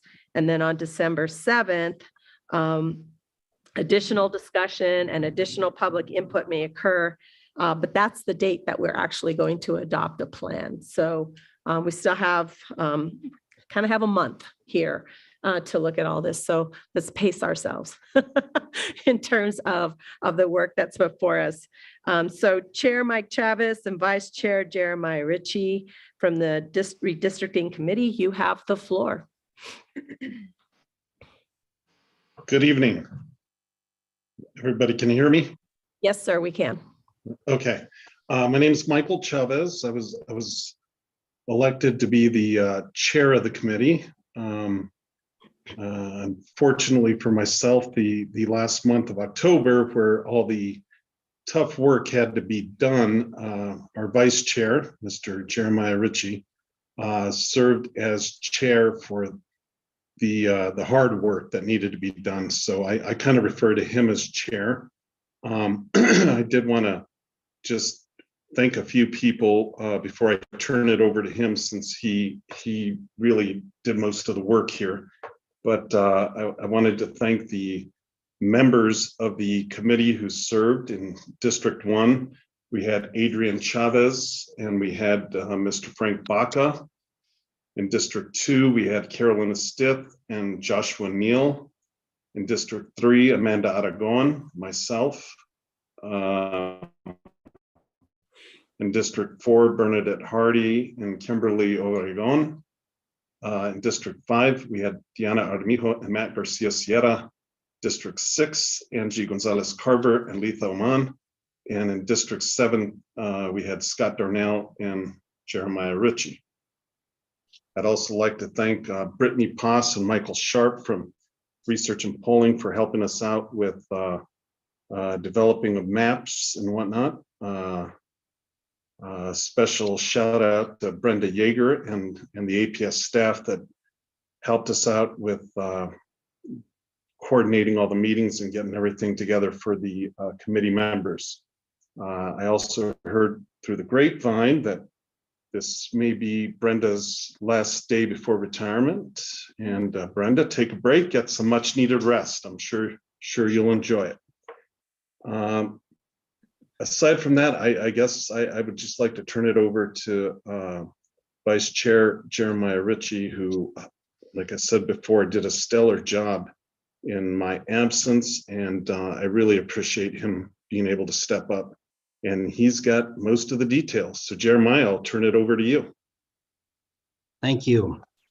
Madam Chair, just wanted to quickly echo Michael's comments on the level of support that we received from APS, Brenda Yeager, and I know that it wasn't just Brenda. There were many, many folks there that supported us as a kind of ad hoc citizens committee that was pulled together. We were always well prepared, well informed. Staff kept us on track in terms of following the board's norms, the board's open meetings plans.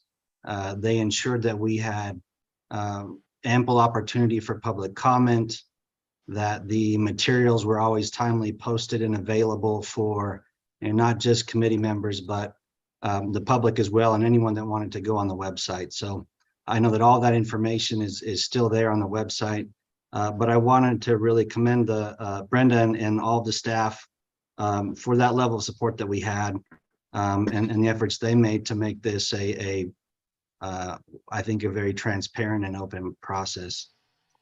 Michael Sharp and Brittany Poss also at Research and Polling were very responsive. They provided the committee with the various data and reports that were requested.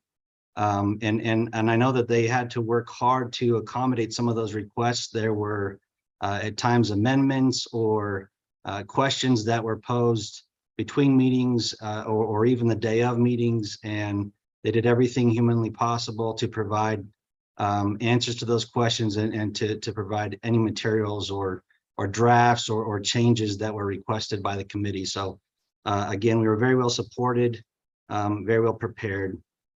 And then finally, the committee members themselves, the majority of the committee members were able to attend all of the meetings of the committee. We met 5 times.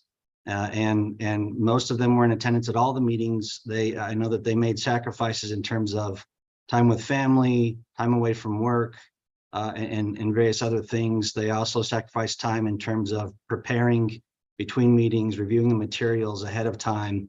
And so we were very happy with the effort and the participation of everybody involved with the committee. And tonight, I don't want to rehash the entire process or what transpired at all of the meetings of the committee, but I wanted to touch on 2 what I think were the kind of the key functions and decisions of the committee. The first one was the committee's decision on how to actually reach its ultimate recommendation and how to be of service to the Board of Education. And then the second piece was, actually deciding on which map or maps to recommend to the board. So first, in terms of the process of recommendation, Research and Polling recommended or at least provided several examples of different methods that the committee might use to focus in and reach its decision on which maps or map to recommend.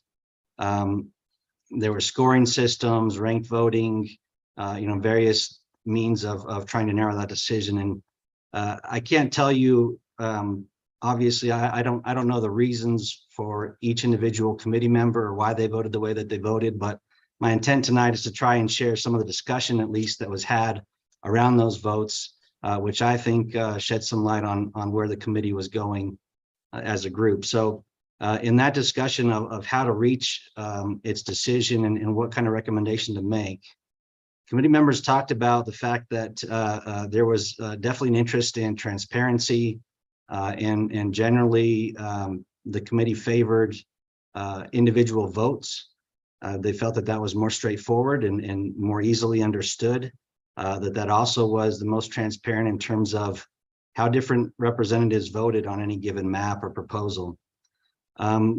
There's also a lot of discussion around what the role of the committee was, and there was concern that if the committee were to send on all of the concepts or proposals that it considered, that it wouldn't be doing its job, that it wouldn't be lending its voice to those recommendations, and that there was, I think, definitely an intent to try and sort through some of that and do some of the work for the board and make sure that the committee's voice was represented in whichever maps were ultimately sent on.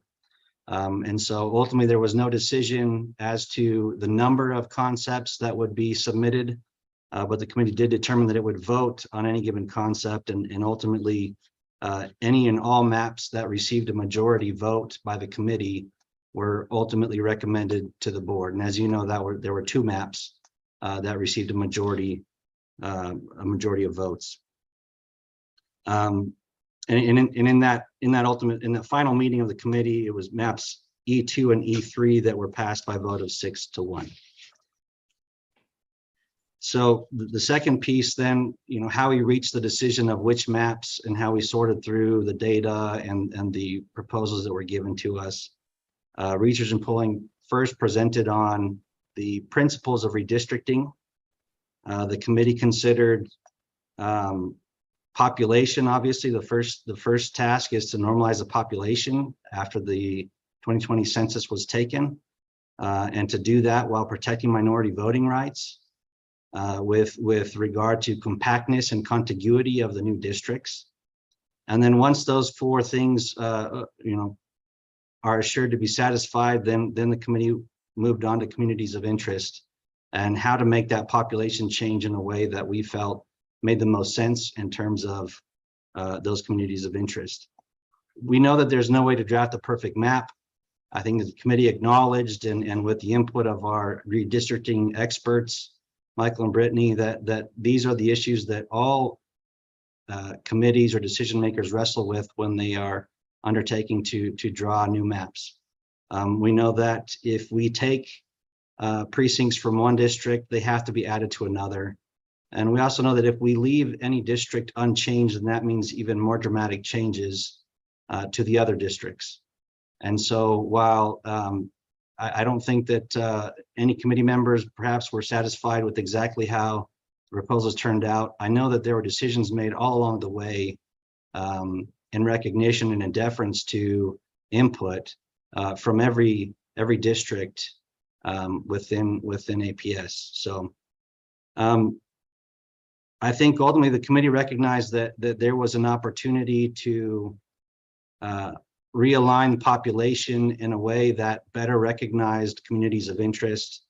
That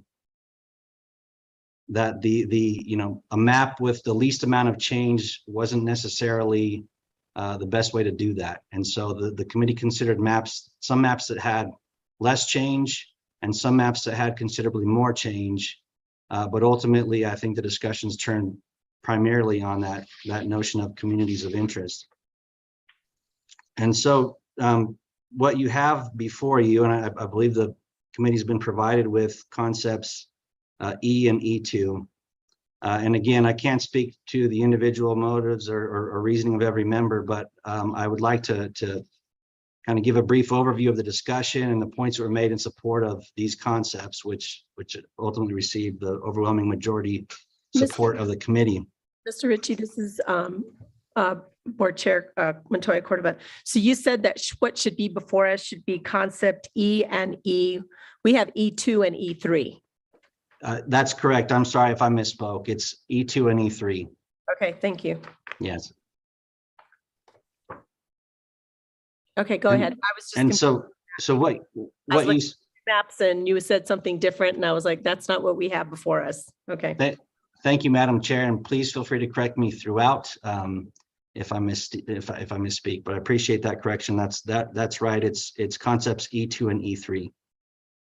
And so generally, as you look at these, they are very similar. And so giving an overview, I think, of the key components of these concepts, when you first look at it, you'll see that there's a certain level of balance that we were able to obtain, 3 districts primarily on the west side and 3 districts primarily on the east side of the river, with another district that runs kind of through the heart of the city and North Valley and Corrales.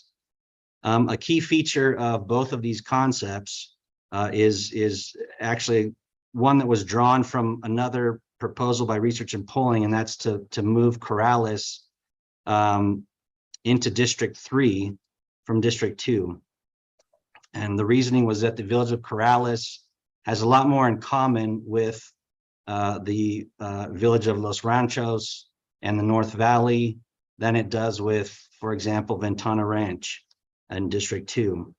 And as we're trying to normalize the population among districts, we thought that was a key piece that better retains communities of interest and starts us on that path towards obtaining the population distribution that we needed.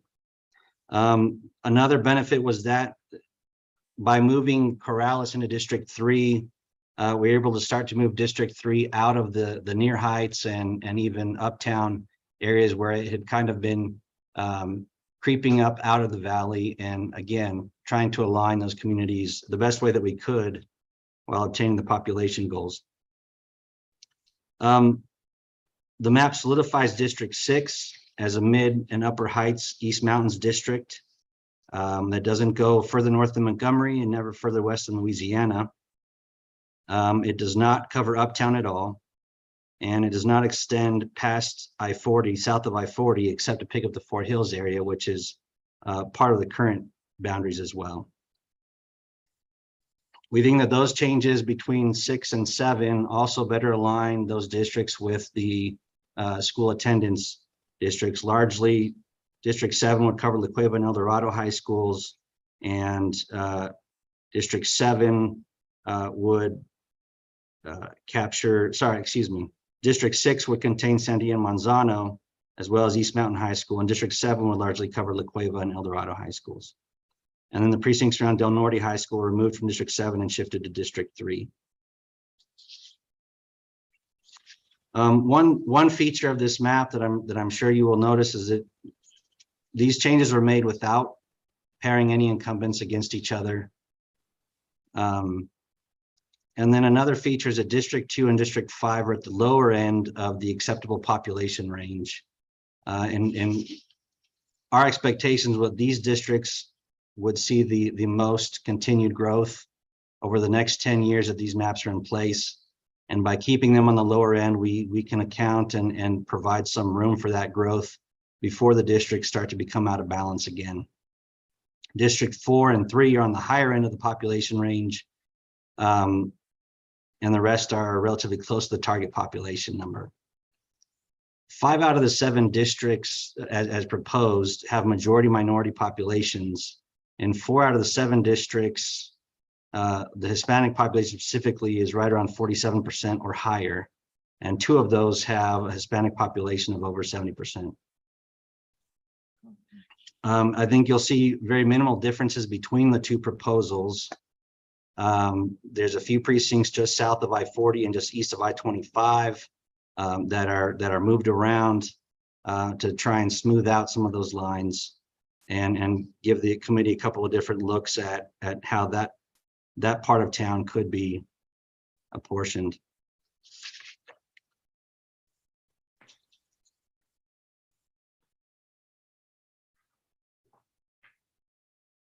So just real quickly on the racial and ethnic population figures, again, in light of the minority voting rights, I know that was raised earlier tonight in public comment. There are 5 out of 7 districts are majority minority districts. 4 out of 7 have a Hispanic population of 47% or higher. And then 2 out of 7 have a supermajority or 70% plus Hispanic populations. We think that these maps do not decrease representation of any group. We think that they essentially maintain the balance and kind of the diversity that's been struck historically, and perhaps even increases voting power of Hispanic populations in certain districts. Another point I think is that with these proposals, fewer than 1 in 10 people are changing districts. And as I mentioned, we know that there are other ways to draw maps that would have fewer people changing districts, but we don't think that they fit as well with the other requirements and goals of redistricting. But we think that these are still, we think it's still a pretty minimal shift in population with 1 in 10 people changing districts. I wanted to speak real quickly to, Madam Chair, you already corrected me on this once, but the different numbers and designations, and there was some concern that there were some last minute maps introduced and that there wasn't ample time to consider those. Concepts E2 and E3 are essentially the same as concepts E and E1, which were introduced on September. They're distributed to the committee on September 25th. The committee has had, well over a month to consider those and to discuss those.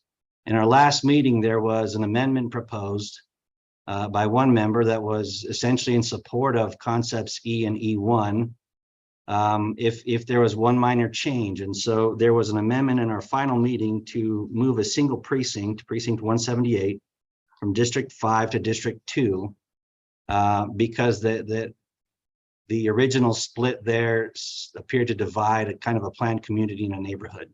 So moving 178 from District 5 to District 2 kept that neighborhood together, didn't materially impact any of the rest of the plan or E1 or E. And for the sake of clarity, which I'm still struggling with, but for the sake of clarity, rather than calling an amended E or E1, and for purposes of distributing materials, those were labeled as E2 and E3. But I would not consider them new maps. I don't consider them material changes from E and E1, the maps that the committee had and discussed for many weeks prior to our final meeting. At the final meeting, there was one new map introduced in the final meeting, map F, concept F. That concept did not receive support of the committee and it was not recommended. So the concepts before you have been, I think, carefully vetted, discussed, considered, and in fact, with some care to make some minor adjustments to make them even better. That's what occurred before they were recommended to the full board. I'd like to pause there. Well, I'd like to just address one more comment that I heard tonight in public comment, and it seems as though there's some concern or consternation coming from District 4 representatives, and I'm not sure exactly to what's been referred, but I wanted to point out that District 4, from the current composition, District 4 moves from 42.2% Hispanic in the current boundaries to within E2, it goes up to 43.5%. It's a very minor change, but ultimately an increase in the Hispanic population. And if you talk about voting age population, District 4 moves from 38.8 to 40.1%. I know that this is difficult, and as you all know, within a committee with multiple voices, and when it especially comes down to voting, that not every member is going to obtain the results exactly how they hope they would be. But I can also say that throughout this process, there was a lot of discussion around District 4 in particular. And I know that in fact, 2 maps were rejected in part by the committee because they made more significant changes to District 4. And so, I think the committee did a really good job of trying to consider the input from every part.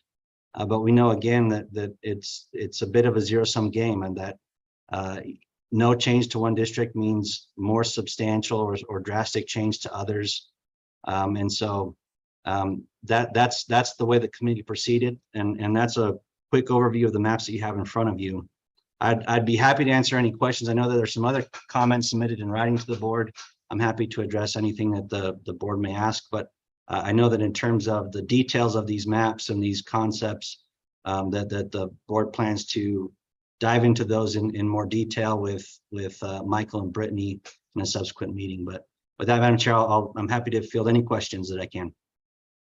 Thank you, Mr. Ritchie. And I do want to remind the board that essentially tonight was just to hear, to hear kind of an overview of the process that was utilized to get us to this point. It's not the deep dive into the maps. I don't believe that Mr. Ritchie and Mr. Chavez are prepared at all to go into why did this neighborhood move, or why is this happening, or how is that how is that piece done? I think we're going to probably get into the details of that. I think where we should be focusing right now is just on the process in terms of any questions that the board might have about the process that Mr. Ritchie talked about in terms that they used, and if there's any questions about that. And then we'll hold on the actual pieces around, okay, why did this neighborhood move, or why is this boundary here or there? I think for November 7th, when we have research and polling who can also help us with sort of looking at sort of addressing that concern. What is really the impact on the voting pieces and the impact to the number of individuals in a particular piece? Because I know I'm reserving one question for that for sure, because I'm hoping, this is what I'm hoping. I know that board member Mulo Aragon was at the last meeting. I didn't go in person to the last meeting, but I have been online watching. And what I would recommend to every board member here is to go back and listen to the recordings, because I think it will also give you an idea of what the committee was grappling with and what what some of the process was and some of the pieces that they were going through. It's really helpful to go back and listen to it, also listen to the minutes and sort of go back to see what the agreements were that they made with each other around how they were going with that. So I just want to make sure that we respect Mr. Ritchie and Mr. Chavis's expertise of what they do have at this point amongst themselves as members. And I see we have Ms. Stith here as well, who is also, and Letha Ullman, you were also there. Am I missing anybody else in the room? But thank you for volunteering to be on the committee, because I know that it was a lot of work. I saw you guys with, looking at maps. I almost want like a magnifying glass. We do have the bigger maps up on the board too, and the board is definitely encouraged to go look at that. I know one of the questions that I had for Brenda is, I'd like to also see where it was originally and to where it's going now, because that also could help us answer some of the questions that we have. So I'll stop there and then just open it up for some questions that folks might have about the process that Mr. Ritchie and Mr. Chavis might want to share. Any questions? Go ahead, Barbara. It looks like you. I'll reserve most of my comments for next Monday, but I want to state very clearly that I have great reservations about the two maps that are presented. We have been given two maps that basically give us a choice between do we part our hair 1 inch to the left of center or to the right of center, or 1 inch and 1/8 to the right or left of center. That the two maps are so identical that there's very little to discuss about them. When I look at the standard deviations between District 4, for instance, and the standard deviation that's in District 2, there's no way that you could come that close to a 5-point standard deviation without doing it rather intentionally. In terms of the makeup of minority, the Voting Rights Act is pretty clear about what that means. And so I won't pursue more, but I want to make it really clear that this is problematic and that it definitely opens the district up to lawsuit. Thank you. Madam Chair, I'm not sure if that was a question for us or if it's appropriate for us to respond, or. You may respond if you'd like. It was, I don't believe that Ms. Peterson or Board Member Peterson posed it as a question. She did say she would hold her concerns for the deep dive when we come in on the 7th for some directed questions. But if you'd like to respond, you certainly may. Sure. Thank you. I'd just like to mention that, obviously as a citizens committee and making this recommendation, we relied heavily on the experts at research and polling. And one of the things that we were very deliberate about and very clear was to ensure that all of the maps that we considered met the core requirements of the redistricting principles. And so whether they were contiguous, whether they were compact, whether they appropriately observed minority voting interests and rights, and whether or not the population shifts met the requirements in terms of the deviations from the target population. So we defer to those, but that was one of the things that we wanted to ensure, and that we were assured by Research and Polling, was that the maps that we are submitting do not run afoul of any of those principles. Thank you for allowing me a moment to respond. Any other comments? I hope you enjoy part of my district. But I'm okay with it. I'm okay. Just comments or questions or any Yeah. discussion? Well, I guess I'll just like to comment. I did attend every single meeting, not in person. I did it online.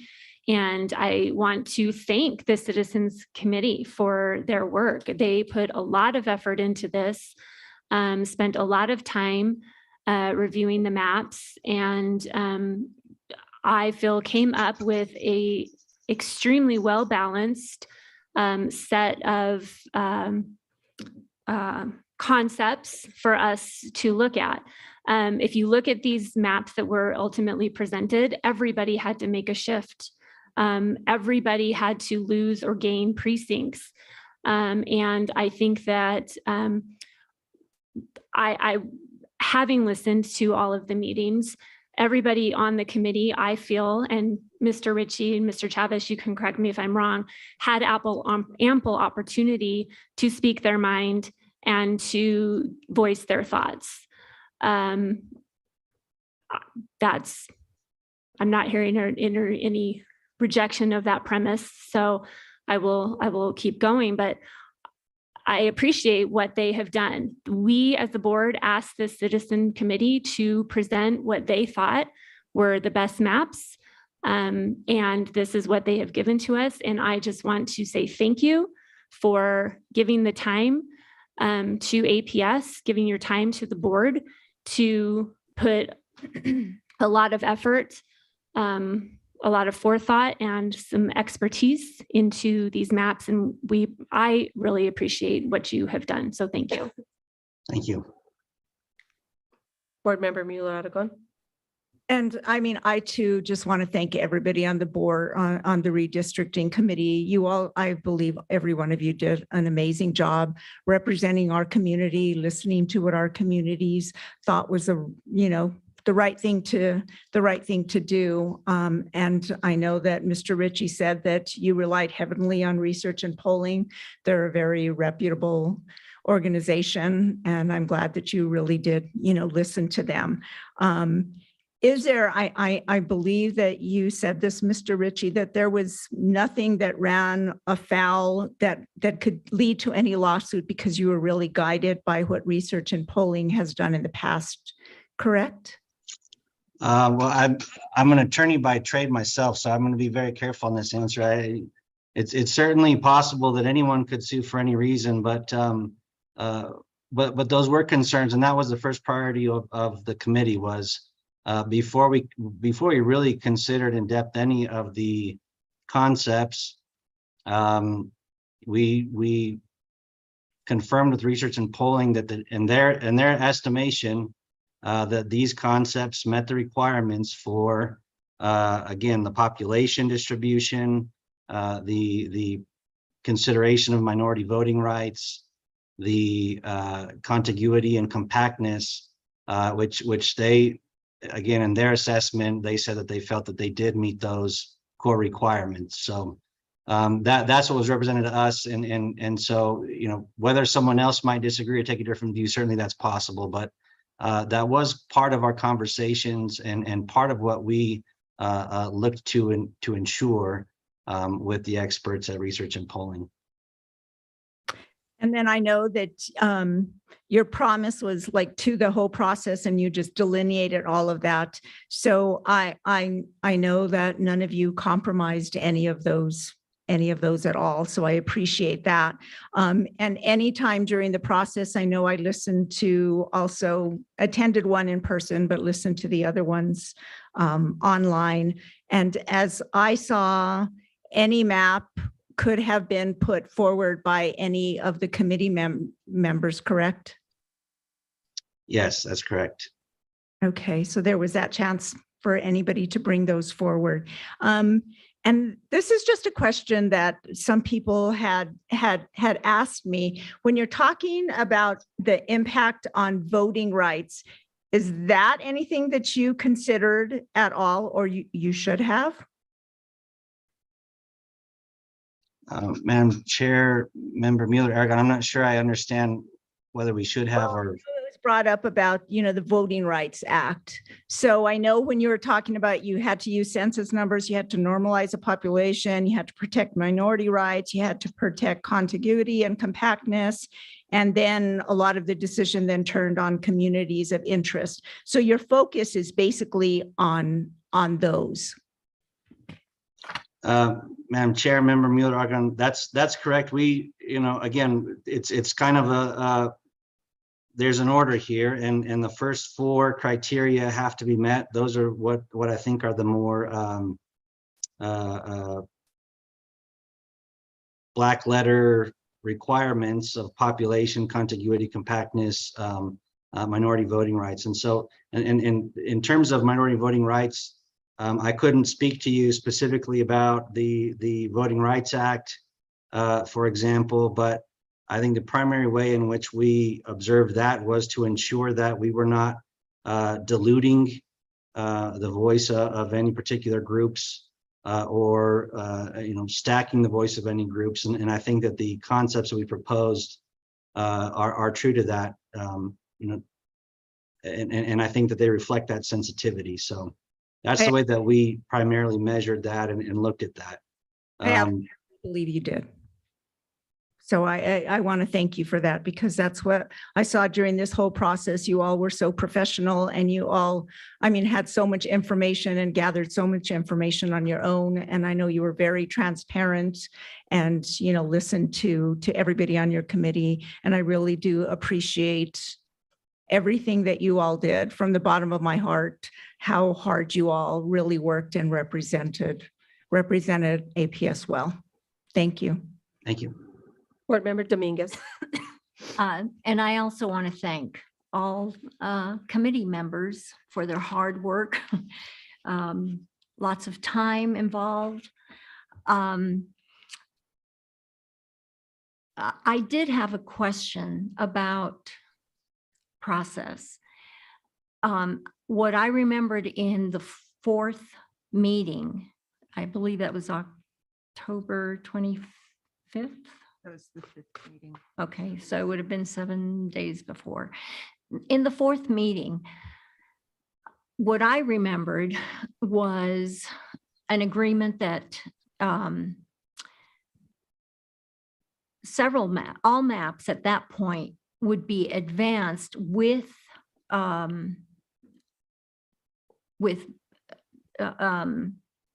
voting records per map.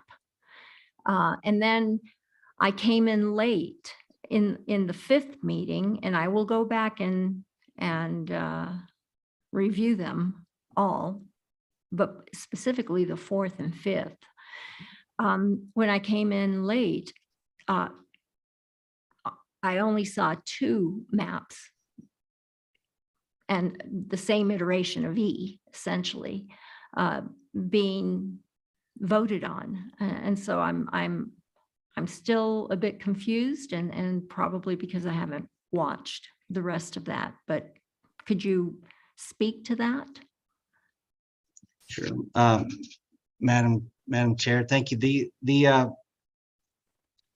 So I'm not sure if I disagree with your first point, but I'd like to restate it a little bit differently to make sure. But the committee decided in the penultimate meeting that it would vote on specific maps rather than adopting any kind of a scoring or a ranked choice type system for evaluating the maps. They decided that having a vote on an individual map was the most transparent and straightforward way to proceed. And so in the final meeting, that's what we did. There was the two maps that were advanced and recommended to the board, E2 and E3, were voted on separately and individually. They each received a vote of 6-1 to recommend those maps. The committee did vote on two other maps that did not receive a majority of votes, and so they were not recommended to the committee. And then I believe that there was perhaps one more map that did not receive a motion or a second to be submitted to the committee. So, you know, in terms of purely procedural question, I think that map got 0 votes because no member chose to move it for consideration and recommendation to the board. So I believe that process in the final meeting was true to what the board discussed, that we would take a vote on specific maps, and that any and all maps that received a majority of votes from the committee would be submitted and recommended to the full board for its consideration. Okay. And so I just want to make a statement about at least my learning experience in all of this as a new board member. I will own that that perhaps I did not perhaps, I most definitely did not have as much training and preparation as I do at this point. And had I known everything I know now, I would have asked that our instructions to research and polling be more precise and direct. And I would have, so I've learned to appreciate the importance of stability as a criteria. Board member Peterson brought up lawsuits, which we all want to avoid. And I did come across a case that stemmed from the 2010 census, and it's Egolf et al. Versus Duran et al. And the court held that, and I'm quoting, there is a significant value in maintaining the continuity of present district lines.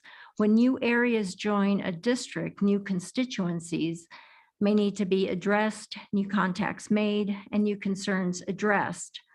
Further, plans which fail to preserve the core of existing districts may disrupt the smooth and efficient administration of New Mexico's elections and may cause voter confusion.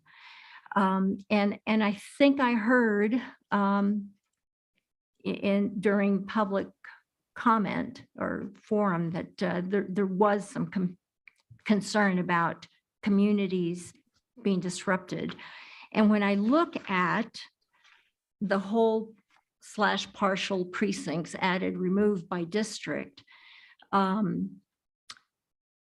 concept F did have the most movement, precincts moved, but concept E3 has the most of that at this point because concept F is not being considered.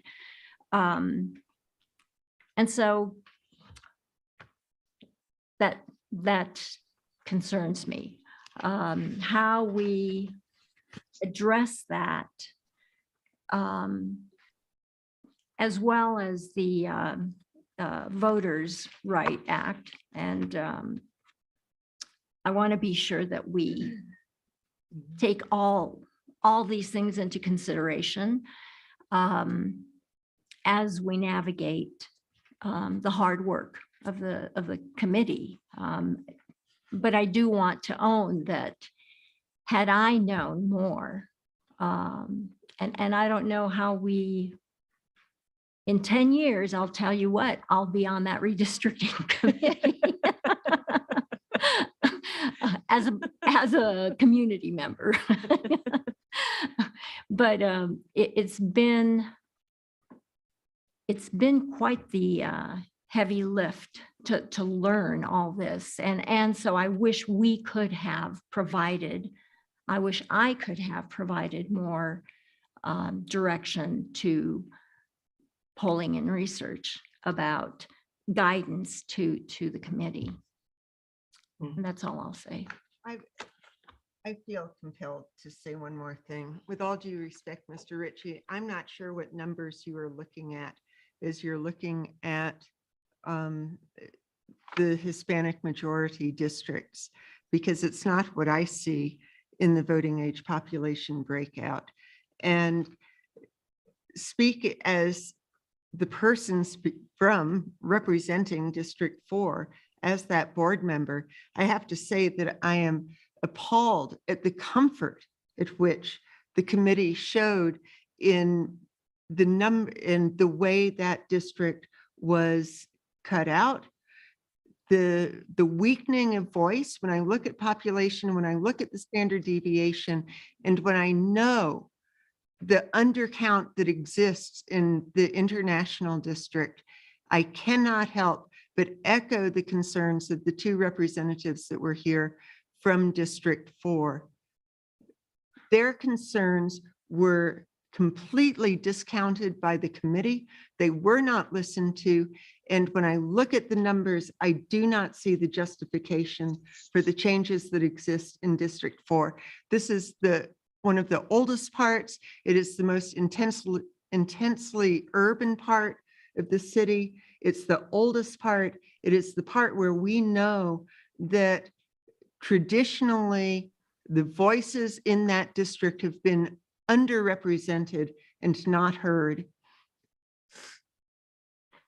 And so when we examine the numbers and work directly with polling and research next week, I will have some pretty specific questions that really need to be directed at them. Thank you. And having watched, I think first I do want to echo and say, yes, I appreciate the committee and the folks that came to the table to do this, because it was hard work. As I was watching it, I also feel like there was like a bit of confusion towards the end around what the process was. I think it sort of lost its way just at the end a little bit, because I think, and unfortunately, there wasn't an opportunity to really circle back to make sure that everybody was on the same page. And for me, circling back would have meant really reviewing those minutes, really reviewing what was discussed and how, what was the process. I think there was some folks on the committee that definitely had a lot more astuteness around this process and could kind of run through it a lot easier. I saw the members, some of them struggling with like just keeping up with the process as quick as it was, and just the movement and the conversation. So and it's hard because I think it's a lot to ask from people too, that it wasn't necessarily equitable in that way, because also would have, I was fortunate. I feel like I had good representation, but I think it was really difficult. I wish it would have had more opportunity to get the members really sort of prepped up a lot better so that they could have felt a lot more confident in the way that it was going. I'm looking at the maps and it's not different. I mean, I really struggled. I just turned over to Board Member Jackson and said they look the same to me. So, and it's just one little corner where there's a little difference. So, and that's really where it is. So it's just like splitting, hairs on this side or that side. I agree with Board Member Peterson in that regard. When I was watching the process too on the last end, and this is where I was confused, because you did say, Mr. Ritchie, anyone, a map could be brought forward but were voted by the community. So by the committee. So I didn't understand that process because I think there was like two understandings here. Yes, I'm going to bring forward a map, but it doesn't mean that it's going to be going forward. And so at the same time, I heard a map could be brought forward, but then it's sort of like, but you're not going to get it brought forward because if we don't like it, if it's not a majority vote, it's still not going to come forward. And so I was concerned about a couple of the maps where it really is just kind of a split. It was a 4-3 split on that. And there was some really good merit to some of the discussion on those maps for sure. There were, I think there's some considerations that look different. I mean, that really look different from E. And I just wondered about that because it would give us, I think as a board, we sort of have more of a frame to sort of go back and forth to say, what are we really splitting here? But I think what was lost in the committee was that notion is what does it mean? Any map could be brought forward because I think that's what was confusing. And I saw the loss in the end of that because I could see members sort of losing, like, what does it mean then? I can bring a map forward, but I can't bring a map forward. And so there wasn't a lot of discussion either on the maps that could be brought forward. And when they did bring a map forward, I felt like people were trying to talk them out of bringing a map forward more than anything. So it was a little confusing on the end, but I think we'll definitely with research and polling, we'll have some more in-depth look at that. I just want to, I guess, say out to the community is that that's our job. Our job is to take the deeper dive. I think the committee did what I will say did a stellar job of looking at many iterations of a map and being able to sort of put some aside for sure. There was a lot of agreement on that. I think when it just got to the end, there was just some confusion as to, what are we doing? It was kind of like splitting here, splitting there. And it just got confusing for some of the team members on there. And I wish that there had been an opportunity to just sort of like stop and say, can we clarify to make sure everybody's on the same page? Because I think we lost some people being on the same page. You guys didn't have a lot of time, and I get that. And Mr. Ritchie, you certainly may respond if you'd like. Thank you, Madam Chair. I just wanted to clarify a couple of points. I can't speak to the level of preparation of individual members. But I can assure you that we were under no pressure to end the meeting at a certain time.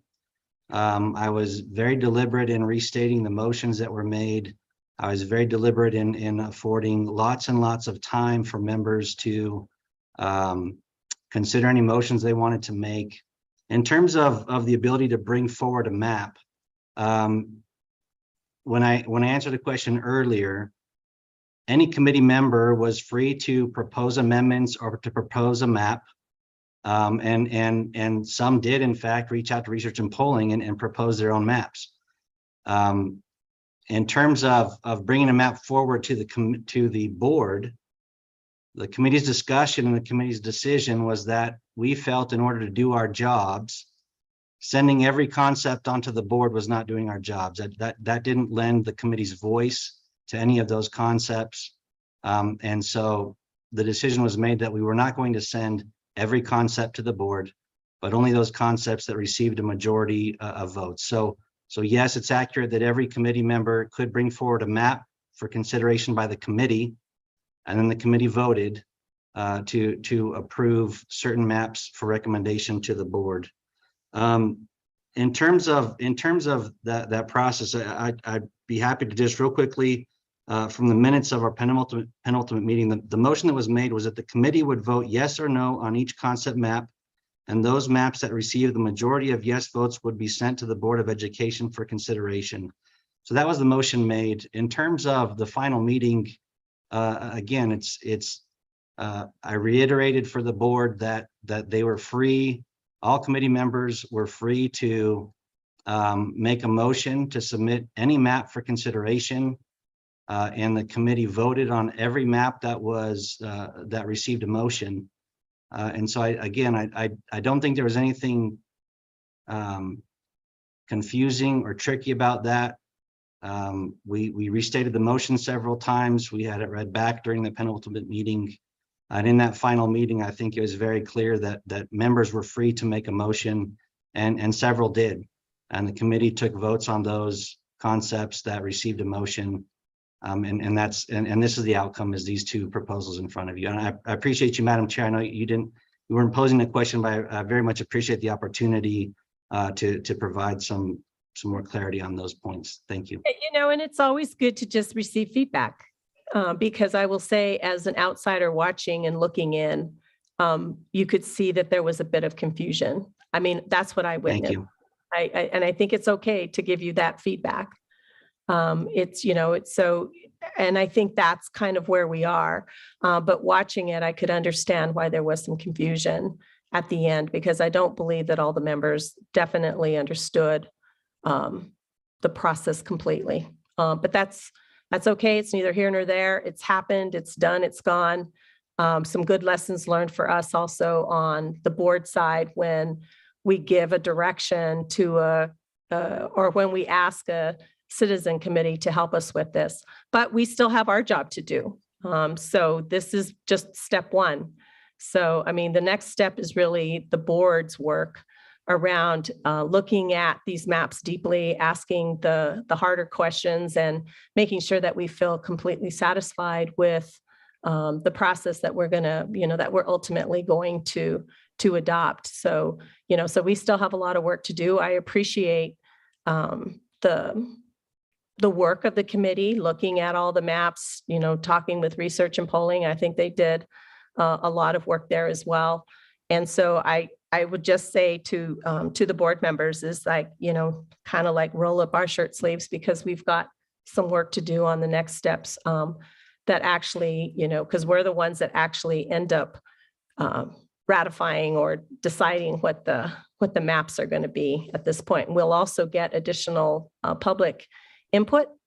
So that will also help us with some of the decision making that we need to make as well. And we'll also be able to ask our questions with research and polling as we're going through these questions on the particular maps that are put before us. So Thank you, Madam Chair. Yes. So I just want to say thank you again. Oh, yes, board member. Thank you. Obviously echo what, our gratefulness for you spending the time, but I also want to make a point that through this process, you were the ones that were trusted. You're the trusted experts to be able to make proper decisions for our districts. My district had a huge deviation, and I knew it going into it, that I was going to lose some people from my district, either over, to District 1 or to District 3. Are you 3, Peggy? Two. I knew that was just going to happen, and I even joked, a little bit. I was like, enjoy my people, because they're fantastic. But I knew that was, the steps that were going to take place. But overall, I want to say we have to trust the people that we appoint to the committees and let them do the work, because otherwise they're not going to help us going forward to be able to make these decisions. To make sure that you guys are putting the effort behind it and making sure we're following every rule law that's out there that's going to protect us, as a whole. So, I appreciate you taking that into consideration. Overall, I think you guys actually made the best choice possible.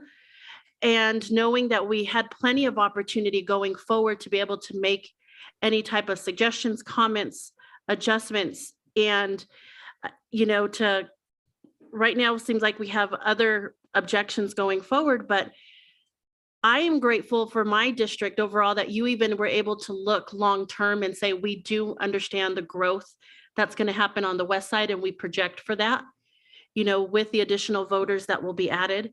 But honestly, when I look at across the board and I look at every district that was represented, I believe you did the best you could. And I'm grateful for the work behind it, and I'm just going to say, this is what we're learning as a board as a whole, to trust the experts. Many times we want to get into the deep weeds of what the work is like, and that's where we need to kind of just allow the people who know what they do to run with it. And I'm going to trust you as the vice chair, and to know that you and your team did the best you could to make sure that you're representing us in the years to come. And overall, I'm just going to express my gratitude and thank you for what you did. And I'm looking forward to, being able to have a solid conversation and make a decision on Monday. Thank you. All right. So thank you so much to Mr. Chavez and Mr. Ritchie for the work, and to the members of the committee that are here tonight. Appreciate you taking some time to visit with us and listen to our concerns as well and our input, because we are also citizens. And so appreciate the opportunity to have a conversation with you tonight. And thank you for the work that you did. So we'll move on to our next item. Thank you. Thank you. All right. So our next item for consideration is also just a discussion. This is going to be an update on the community listening sessions. And Dr. Blakey is going to give us, and Dr. Christy Albright, I believe, have some updates. Oh, there she is. I was like, where is she? Where is she? I'm looking for her. I like this. They have some updates for us in terms of where we are and what our next steps are. So you have the floor. Board President Montoya, Cordova, members of the board, Dr. Albright and I are here this evening together, but apart. But at least you're not on the screen, so it's easier. So we wanted to give you a little bit of an update and allow you to have some time to determine who is going to be attending each of the public listening events. Since the last meeting, we did convene a committee of various people in the district to help us put together the behind the scenes logistics for you to have successful listening sessions. And so we're hoping by us working to do all of the logistics, it'll give you time to work on who's going to come to each of the meetings for the facilitation of it. So we have secured locations. We have secured staff to help. We have secured refreshments, and we have secured small group facilitators that have volunteered to sign up for each of these listening sessions as well. So I think we'll be pretty well prepared and staffed for you to have these successful listening sessions. In addition, the communications department has been working really hard at being prepared to kind of go live with their blitz starting tomorrow. And that will involve flyers to all of the families tomorrow, as well as before each event. They'll also send out a reminder of the flyers. They'll post it and highlight it on the banner on our website. They are videotaping messages, as you are aware, from board members that they can use for the social media campaign. We're doing radio spots on KANW, robocall to families from the principals too, because a lot of times when we give information directly from the schools, families are more likely to tune in and come and share with their communities. We'll advertise it in the employee and family newsletter. And additionally, as part of their blitz, they will be providing schools language for their marquees, doing a media advisory, billboards, and more ideas as they come to make sure that we are behind the scenes getting the information out for these meetings. And so I will have Dr. Albright go over the dates and the signing up for who wants to attend each session. Thank you, Dr. Blakey. So you have in front of you a flyer of the events so far planned in both English and Spanish. There are many other languages that the flyers are being translated into. I got that sign language.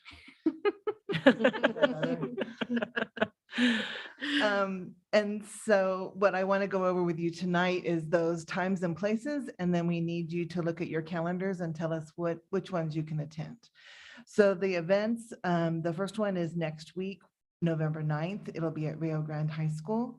All of these begin at 6 p.m. and will likely go an hour and a half to 2 hours. The next one is November 14th at El Dorado High School, then November 17th at Jefferson Middle School, December 1st at Cibola, and December 5th at Albuquerque High School. This is the one that will be all in Spanish with English translation for folks.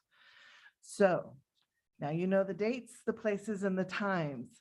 which one would you like to attend? So let me interject here before we just have a free for all. So um, in talking with Ashley and with the Council of Great City Schools, what they recommended is, so what we need is we need 2 board members at each of these sessions that will take the lead. And one of the things that Ashley was recommending is that it would be really nice if we could do it so that it's sort of this like cross the river representation too, so that it's not, that we're not just with our like communities, but that it also gives us an opportunity to be board members into other areas as well. And also thought it would be good to pair an incumbent, somebody who's been here, with a newer board member too, so that sort of looking at it from that perspective, because those of us that have familiarity with like one of these schools might be helpful in terms of just sort of creating that sense of comfort. So I just want to put that out there, it was recommended. I'm going to just like nominate Josefina for Albuquerque High right off the bat because she can speak Spanish and she can address, she needs to be and I think Peggy, you would be great too, because both of you can address, the community in Spanish, which would be great. You're much better at it than I am. I can speak Spanish, but I need a script. It doesn't mean that we can't go to any of those other sessions. It just means that whoever is the designated board members at that time will be the ones that will be upfront and leading. So that's just the distinction. Does that make sense? All right. Awesome.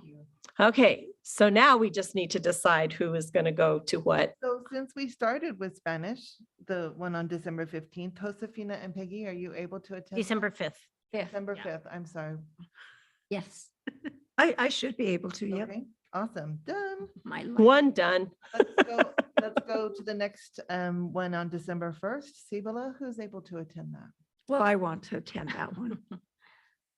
I know November's, most of them I'm not going to be around to be able to attend. Like be flying out like that day or the day before. So December's are going to just work better for me. Can anybody else join? I Board Member can. Mole Aragon? I can, but I know you said to cross, but I can. That's crossing, you're crossing I-40. You guys are so You're listening. crossing. Where am I crossing? But I'll go. But I also want the 9th. I know. So here's what I would say. I would love to go to Cibola. Oh, well, then there you go. I would love to go to Cibola. There you go. So right now I have Board Member Mole Aragon and Board Member Montoya Cordova going to Sibala.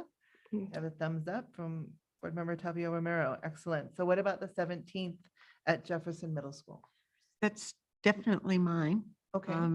And I'd also like to go to the one at El Dorado. I mean, I'm planning on going to virtually all of them, but so I'm willing to do whichever, but Jefferson is my community. Okay. Yeah. Do we have? So someone else? where are we? At Some Jefferson. on cross- are November we gonna- 17th. Yeah, I'm happy to go to Jefferson. My daughter went to Jefferson. I can do the 17th, the 14th, and I'm going to The be at 9th. all of them. Yes. Just want to say I can do all of them be in in town. November. So, I mean, El Dorado is my thought just because that's where my daughter goes to school. But I can also- do 9th, 14th, and 17th. So place me where you need me. You're crossing the river. Look at you. I should probably go to Rio Grande. It would be good. Yes, it would be. I think it would be fantastic. So we could do November 9th, Board Member Montoya Cordova and Board Member Jackson. Would that be okay with everyone? Rio Grande. Okay, you Have gotta you plug read? me in somewhere, guys. Oh, I we know. will. No, Yeah, it's 17th and 14th. I can't Go do to the El 7th. That's Dorado. what I could do the 9th and the 14th. Go to El Dorado. I can. Because you'll go across the river too, I girl. know. I I'm work just right to there. say, I'm at El Dorado, right? I crossed the river. Across the river because she's right there. So I'm doing That's the 9th my- for sure. So hold on. Board Member Dominguez is saying she would like to do El Dorado. Board Member Tapio Ramirez said she would like to do El Dorado.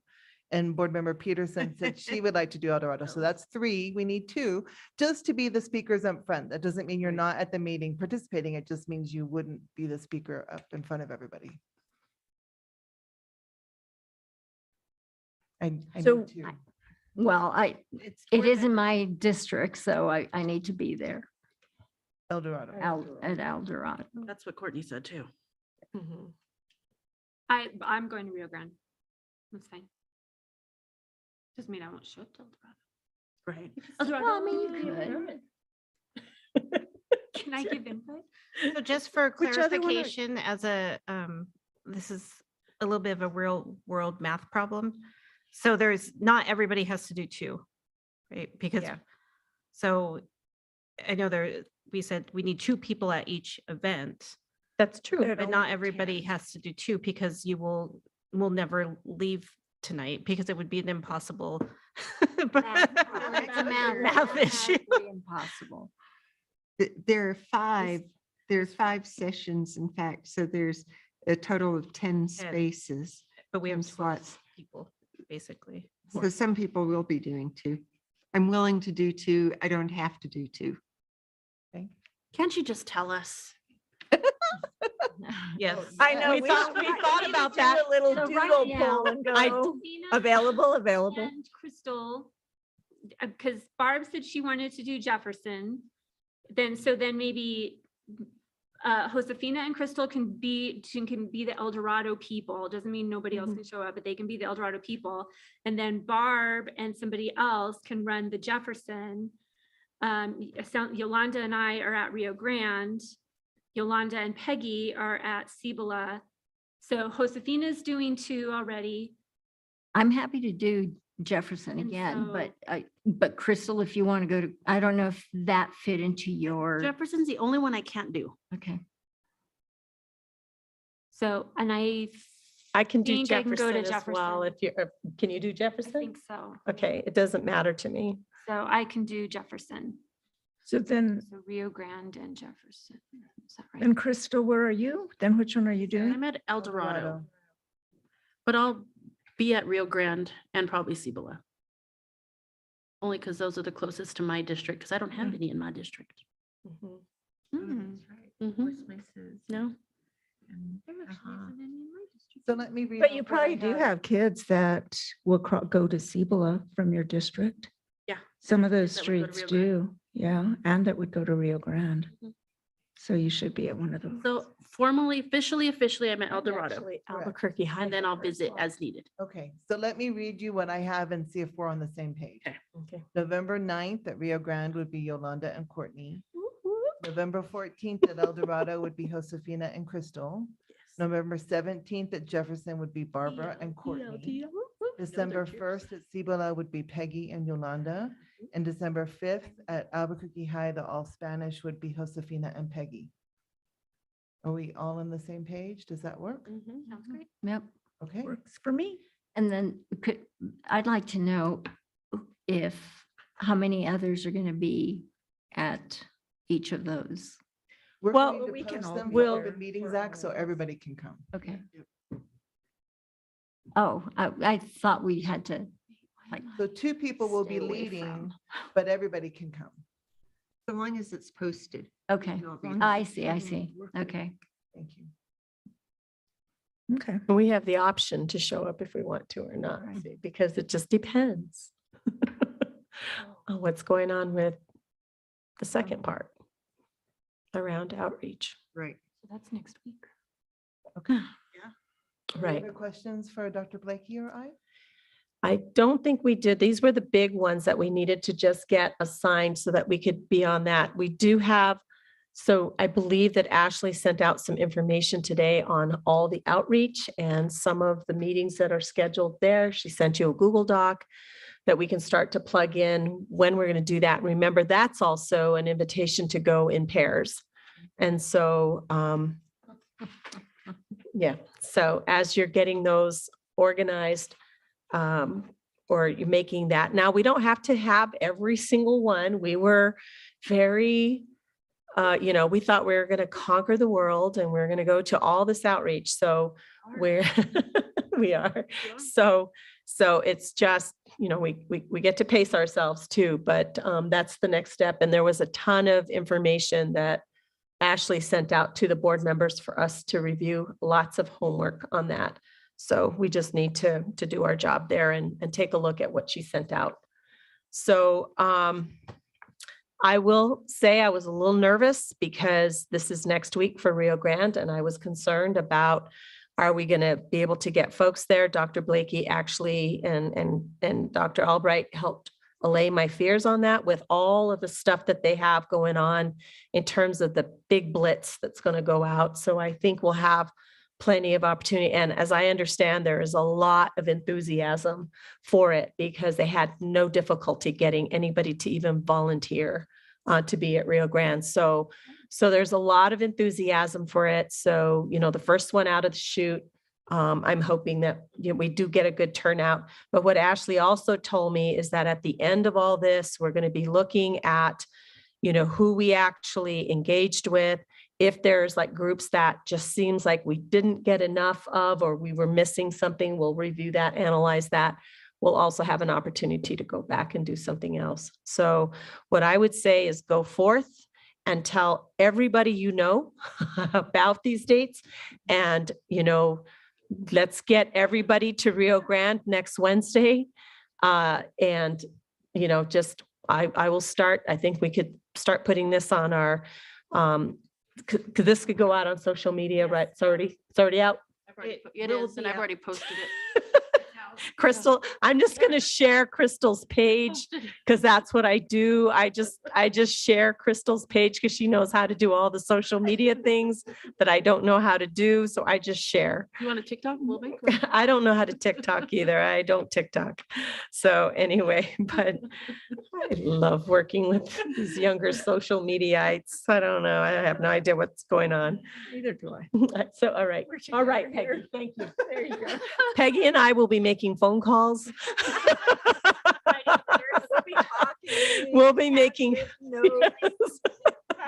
we'll be making phone calls to folks. Are you coming? That's what we're going to do. I can text. All right. So before we end here and we go to board member comments, I want to do something really quickly.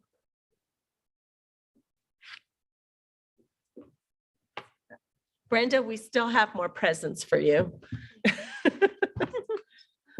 We have more presents for Brenda.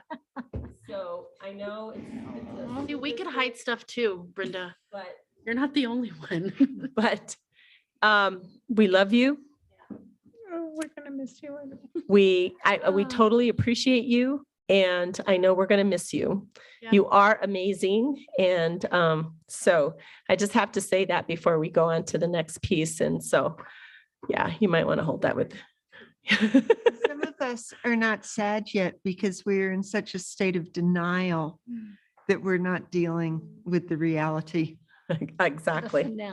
So what we're going to do now is, I know this is going to be really hard for you board members, but it's 7:30. I want to try something new. We're going to do board member comments and I want to time us so that we're not just going on, but that we are respectful of, you know, the end of the night and everybody that also has, you know, things that they want to do. I thought we could use our board member comments tonight.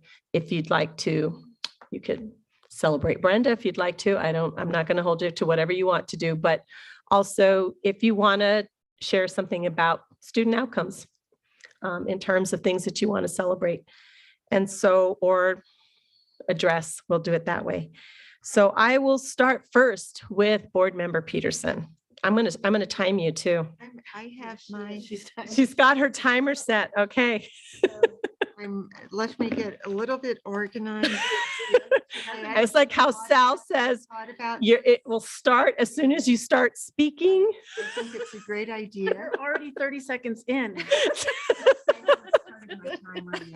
Sal said. Right. Okay.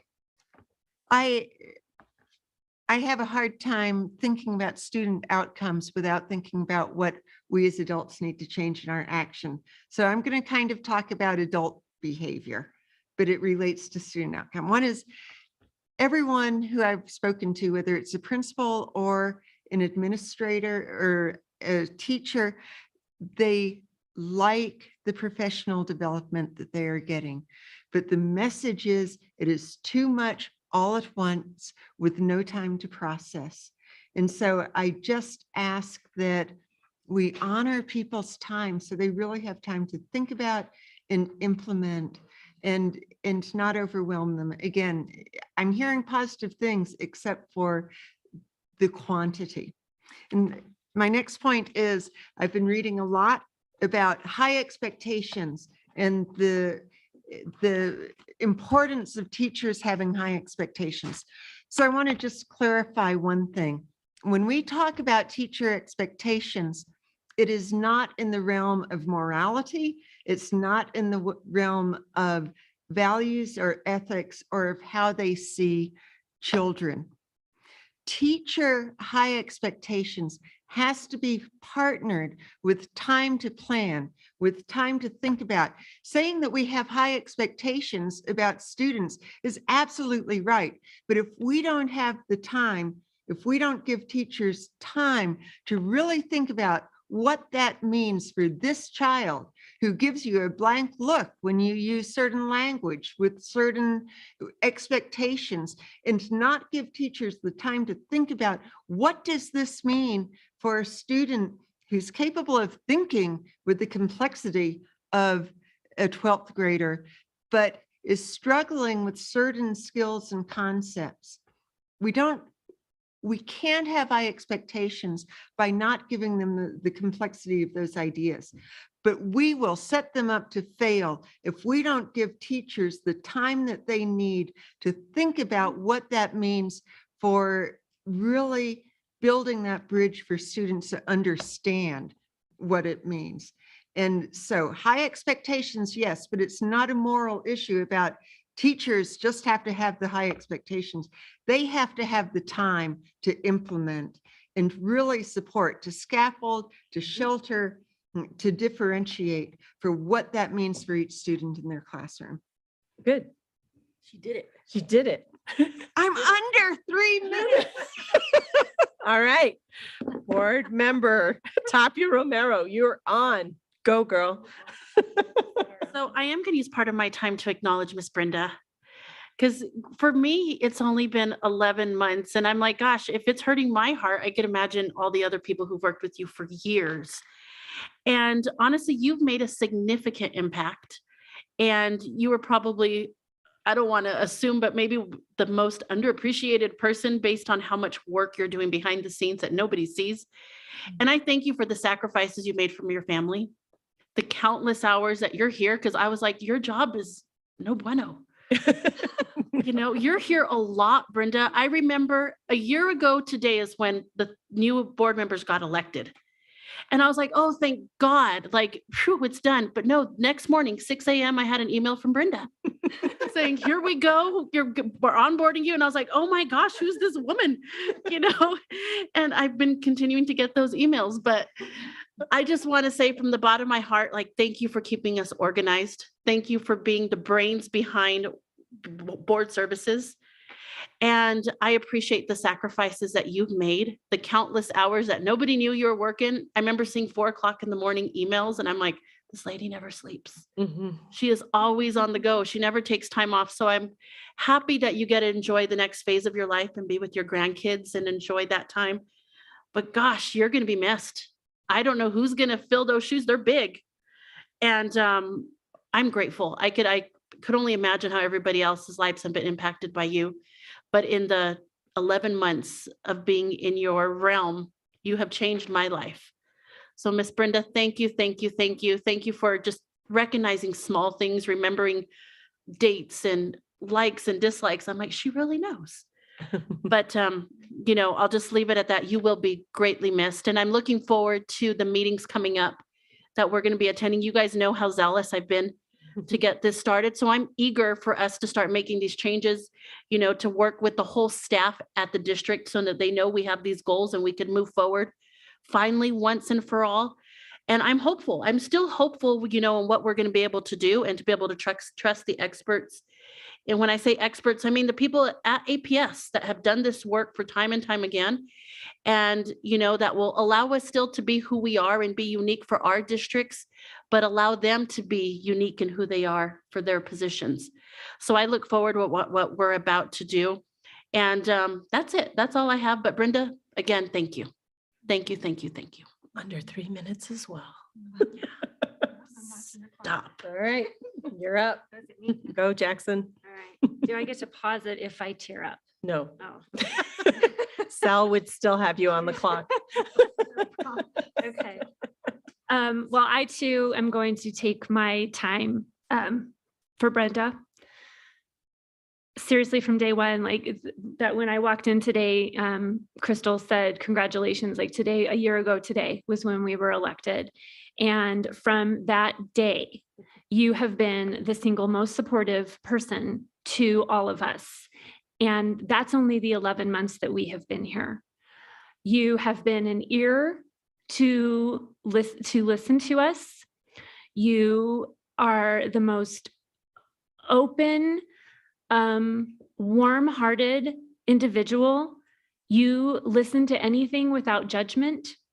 You offer kind words and advice for those of us who didn't know what the heck we were doing when we showed up in January. And I am so grateful to you for just being that person that we knew we could go to and we could count on to get the answers that we needed as we figured out what this job entailed. You are going to be missed. You are a bright light. I suspect that you are a little bit of a ninja under it all. I think that the board sees sweet Brenda, but I've heard that you might actually be kind of a hard bleep to some of the administrators or to the administration, like, right? Like you, I'm looking at you. No, I was kidding. But you are so appreciated. You are so appreciated. And the work that you have put in to APS, you have benefited so many kids, so many teachers, so much staff for your unbelievable dedication. I'm just checking your unbelievable dedication to APS, and you will be missed. So thank you. I don't have anything else to say, except I do want to reiterate my thanks to the Citizens Redistricting Committee for all that you did. And I'm also really looking forward to these community conversations. I've got about 5 separate ones scheduled, so I'll be reaching out to board members to see who would like to go with me to those. But thank you, Brenda. We appreciate you very much. Thank you. Board Member Mueller-Aragon. So I don't know if I'm going to be able to do this without crying. So just short of 8 years ago, I had lost my daughter. And Brenda has just always given her heart to me and just lifted me up so many times, because this has been a really hard journey for me. And when she first called me, like probably the day after the election too. And, you know, she knew what had happened to my daughter already. So it's like she already knew me. And she knew how brokenhearted I was. And I still am. And that she knew that I dedicated my whole tenure to the beauty of my daughter. And every time I needed something, Brenda was always there. Plus, she's an insomniac like I am. So I know I could text her at 3 o'clock in the morning and I would get a response from her. So, you know, I know that. And we found that we also had a love of books and a love of gardening, and we came to share, share that love and share books with each other that every book she ever shared with me, I loved. And I think every book I ever shared with her, she loved. And so I'm hoping that we will continue that tradition, because I don't want to ever lose contact with somebody that I consider a big part of my heart. And some people say people are replaceable. You aren't. And I will miss you tremendously. And I love you so much for being so kind to me and caring about all of us. I can't use words to tell you how much you mean, not just to me, but I know that you've meant to so many board members over the last 16 years. But don't forget that.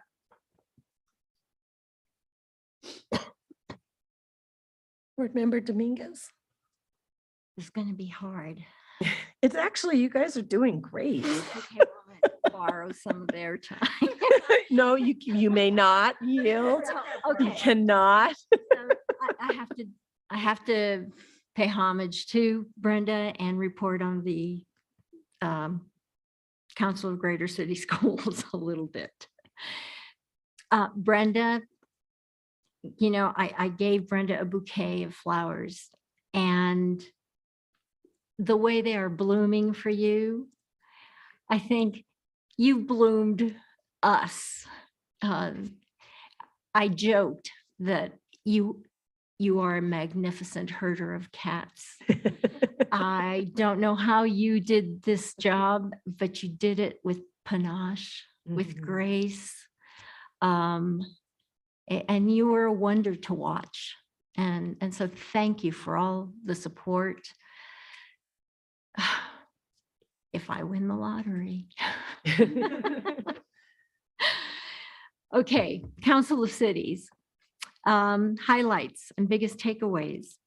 San Francisco USD, Unified School District, is about 3 to 5 weeks ahead of us. And this is the competitive spirit in us, in me. Comparing where we land in 3 weeks is like, I'm anxious because they bombed the community engagement. I'm like, I know we're going to get this. We're going to get this. But they were disappointed with their turnout. San Francisco did revamp their bylaws and suspended their modus operandi, just to make progress. And I think that's something we should consider down at second semester. Sue Dygard from Charleston, North Carolina, shared that her board moved from committees to ad hoc committees to deal with only the most pressing issues within a very tight timeline. And I think that would be wise. The audit committee and the finance committees were ad hoc, and they managed to do it audit in June, July, and August. I don't know if we're capable of that legally. Budget ad hoc moved to the first of the year, but all conversations were aligned to goals and guardrails. And more than one district passed resolutions to suspend committees to do the work of student outcomes focused governance. Ideas around goals and guardrails were abundant. So they took into consideration, presenters, a range of valid concerns like, and this speaks to, I think, to what Board Member Gonzalez has voiced differently. The influx of new teachers prompted a focus on high quality teaching and coaching with a focus on rigorous curriculum. But the understanding was that these new teachers needed time with, as Board Member Peterson pointed out, with the the people who spoke here tonight. And we've got them on staff. Let's see, another idea around a goal was X number of Title I students will pass AP exams with a 3 or better, which was music to my ears because I'm a big proponent of advanced placement curriculum. I think it's beefy. It gave me enough flexibility to teach Black Boy, the autobiography of Richard Wright, ceremony, Native minority literature, and in addition to Will Shakespeare, my passion, and task force on school conflicts, tying or weaving restorative practices to SEL, social emotional learning, and mental health and behavioral health to address school climate or culture. I thought that was a beautiful melding of topics we've been talking about. Okay. How did I do? You did it. I didn't time you. You did great. She did great. I didn't time you. All right. Didn't say anything. And Sal didn't call us out. All right, here goes mine. All right. So board president report. I don't have a big report, obviously, tonight. I do want to say there are 3 things I really would like to acknowledge tonight. One is I'd like to acknowledge our board member Gonzalez, who is not here with us and has experienced some tremendous loss. And I just want to send our thoughts and prayers are definitely with her. We miss her and we're sending her light and love so that hopefully she can, come back to us and she can develop her strength and the things that she needs to do. She needs this time to be with her family, but I definitely miss her on the dais and I look forward to her being able to come back and join us. Second, I want to say, yes, it's been a year since the election. And yes, we're a all-female board, and I am still very, very proud of that. I think representation matters. And I'm grateful for the representation that we have with who is on this board. I think we have really diverse opinions, real diverse experiences, and it adds to the complexity, but it also adds to the beauty of how we can tackle some of the issues and the concerns that come before us. And so I just want to say I'm really grateful for everyone that is here, and I really appreciate everyone's grit and everyone's courage as we continue to really tackle, I think, some really big pieces we have. We're very ambitious. And like everyone, I'm looking forward to next week at Rio Grande. I think we'll have, I'm going to hold that vision that we're going to have this wonderful turnout, and we're going to get to see and hear from some incredible families. And then third, I will also say, Brenda, we miss you. I already miss you. She knew I was already missing her when she told me that she was going to retire. I told her, you can't. This is not how this works. But what I do want to say to the board also is that we still have to organize ourselves around a proper send-off for Brenda. So I'm hoping that we can come together, because I'd love to be able to have a dinner, a luncheon, a celebration of some sort. So we're going to do that. We're definitely going to do that. Brenda has reminded me that this is her soft retirement right now. She's going to be stealthy, but she's still working through some time off that she has. So board members, we need to put our heads together so that we can figure out how we want to pull that celebration together. Yeah. Cancun. Yes, we'll do that for sure. Okay. I think Tapia Romero will definitely be in charge of the travel arrangements. And so, look, ta-da, my timer just went off, so I am done. I timed myself and got my timer in there. All right, I don't know how to turn it off now. Dang it. All right, there you go. So thank you, everyone, for coming tonight. So with that, the next Board of Education meeting will be held on Wednesday, November 16th, 2022 at 5 p.m. in the John Milne Community Boardroom of the Alice and Bruce King Educational Complex, 6400 Uptown Boulevard Northeast, or virtually at www.aps.edu. And the next special Board of Education meeting will be held on Wednesday, January 25th, 2022 at 5:15 p.m. or immediately following the Finance Committee meeting, also here in the John Milne Community Boardroom. And with that, we are adjourned. Ta-da.